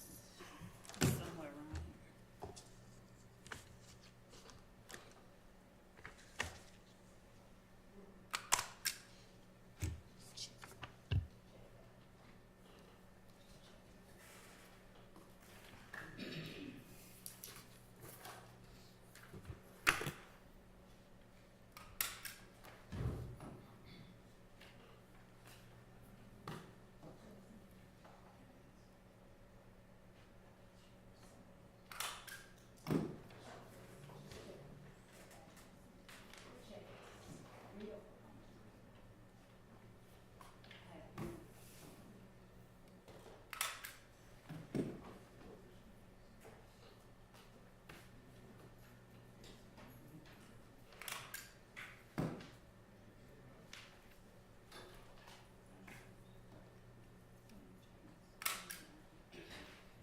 Judge, you're out of state. Uh-oh.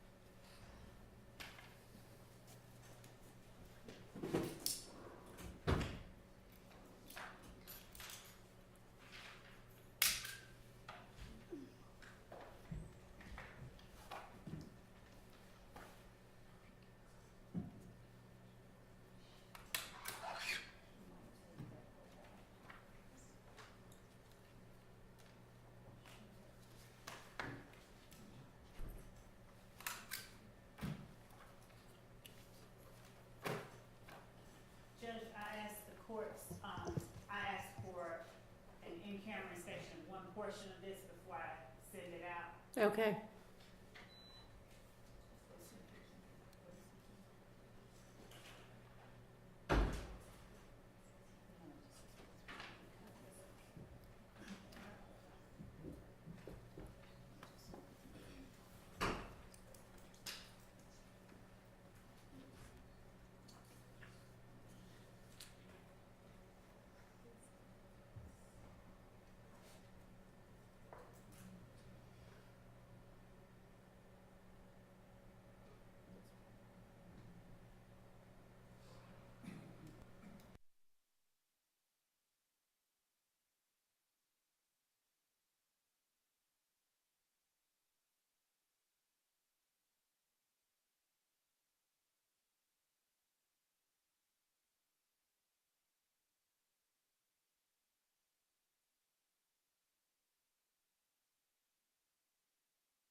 He's going to give the whole thing.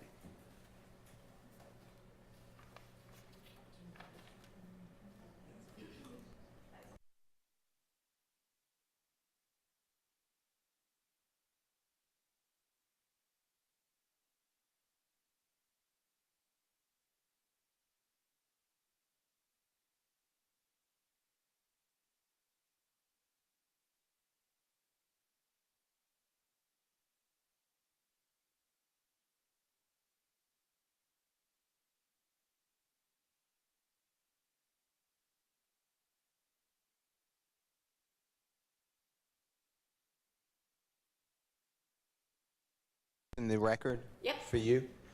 In Ray Haney, Haney. And that's 355 Georgia Peel,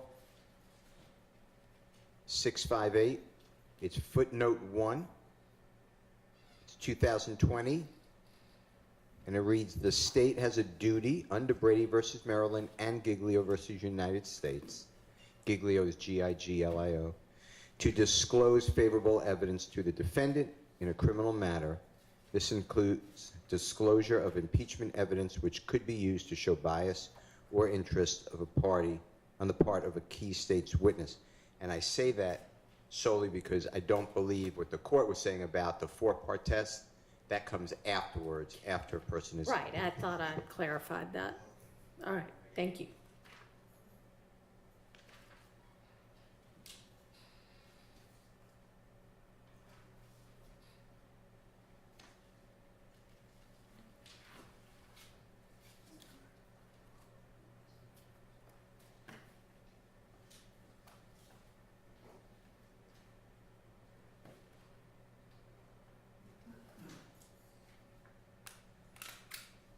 How many, is this just one more email or is this a few? This is series of emails, the emails that I got from Mr. Wright. I think I printed out, I had him print out all of the ones that he sent me. Okay, and so this will be, will this stack include the 2 that you sent electronically or no?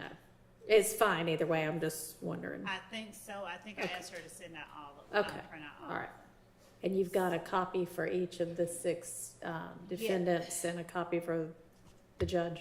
Yes, Okay. and also, to the extent that I enter any of these, the copies that I'm giving to everybody, it includes everyone that I email them to. I'm going to take off that portion. Okay. And it will only include the email correspondence between me and Mr. Wright. Thank you. So.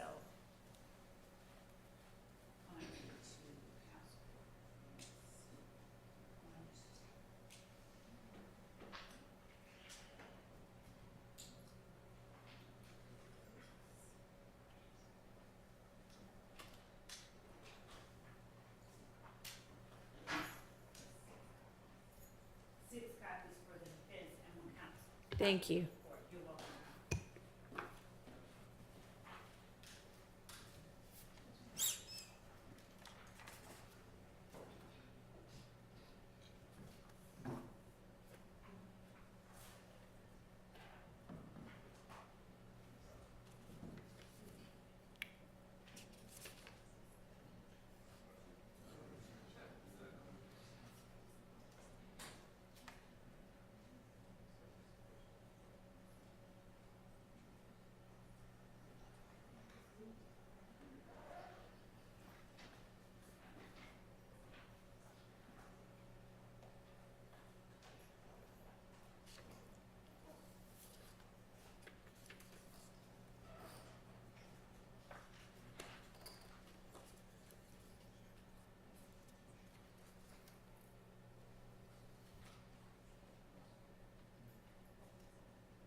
Your Honor? Yes. Let me inquire of the court, because I want to be really careful about this. Okay. Mr. Wright, of course, is on the stand. He's a witness. He's been sworn. He's testifying. And my general thinking would be, well, we're not really allowed to talk to him at this point. I would think that's accurate. Right. My thinking, though, is as we're sitting here talking about it in regards to the email exchanges, and I'm not casting aspersions on anyone. We've received what the state said that they have in their possession, although they initially said that most of the correspondence were by phone. And I don't know whether or not there are additional email correspondences that may be in Mr. Wright's possession, and maybe not in the States. And All right. I'm wondering if the court. Let me suggest that if you want to send an email to Mr. Wright, copying the state and saying, you know, if you want to identify him, we've got, you know, the email of whatever date, whatever time. If there are any others, can you please forward them to, you know, everybody copied, which would be all of the attorneys. You can certainly do that. And I'll copy the court on that email as well. Okay. Your Honor, may I request that the email simply request of Mr. Wright to forward everybody all the correspondence You do that related as to. well. Sure, I guess that would be cleaner. Yes, thank you. That's fine. If you want to be the one that sends out the email, that's fine too. Thank you. Okay. That would you know what? One moment.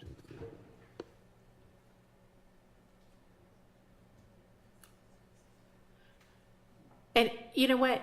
Whoever sends it out, you can say, we all discussed it in court with the judge and the judge is fine with it. Sure.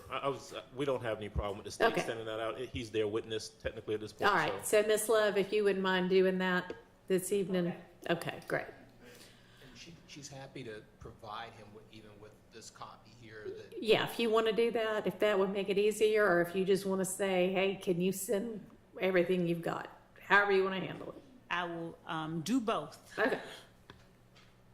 All right. So, you know, the additional ones that we all just got handed, it doesn't look like there's much substantively that's new from what Ms. Love already had provided electronically. It's more, but it's not really new. Is there anything else we need to talk about before we break for the evening? Just, Yes. I know it's Mr. Wright. And then the investigator who's been in court, so I don't know if that matters, but. So will you call both of them, or? I will call both of them. Lieutenant Lancigo she's been tasked with specific things as it relates to this case, but I did not, at the time that we put Mr. Sledge on the stand, have any idea you'd be calling I didn't either expect of to them? have to call either one of them, but since we do, you know, obviously there's case law that. Yeah, it doesn't exclude them from being a witness. If you want to bring up, you've been in court the whole time, that's fine, but. And then the next witness is what I was getting. So hopefully the two of them won't take the entire day, or to borrow a phrase from Mr. Steele, God forbid, more than a day. Do you have the next witness available tomorrow as well? We are attempting to secure a person who's not trying to be secured, but who is under subpoena. Okay. And we also have Mr. Thomas Burnett. Okay. So you'll have somebody available tomorrow. We do. Okay. Yes. Yes, sir. I'm waiting for you to finish that I'm topic. done. I'm done. Yeah, the only thing I was going to request is for the other defendants who have pled out, if there are similar email communications between the state and that attorney where they were going back and forth on their acknowledgments. So, for example, for Murphy, Mr. Arnold, Mr.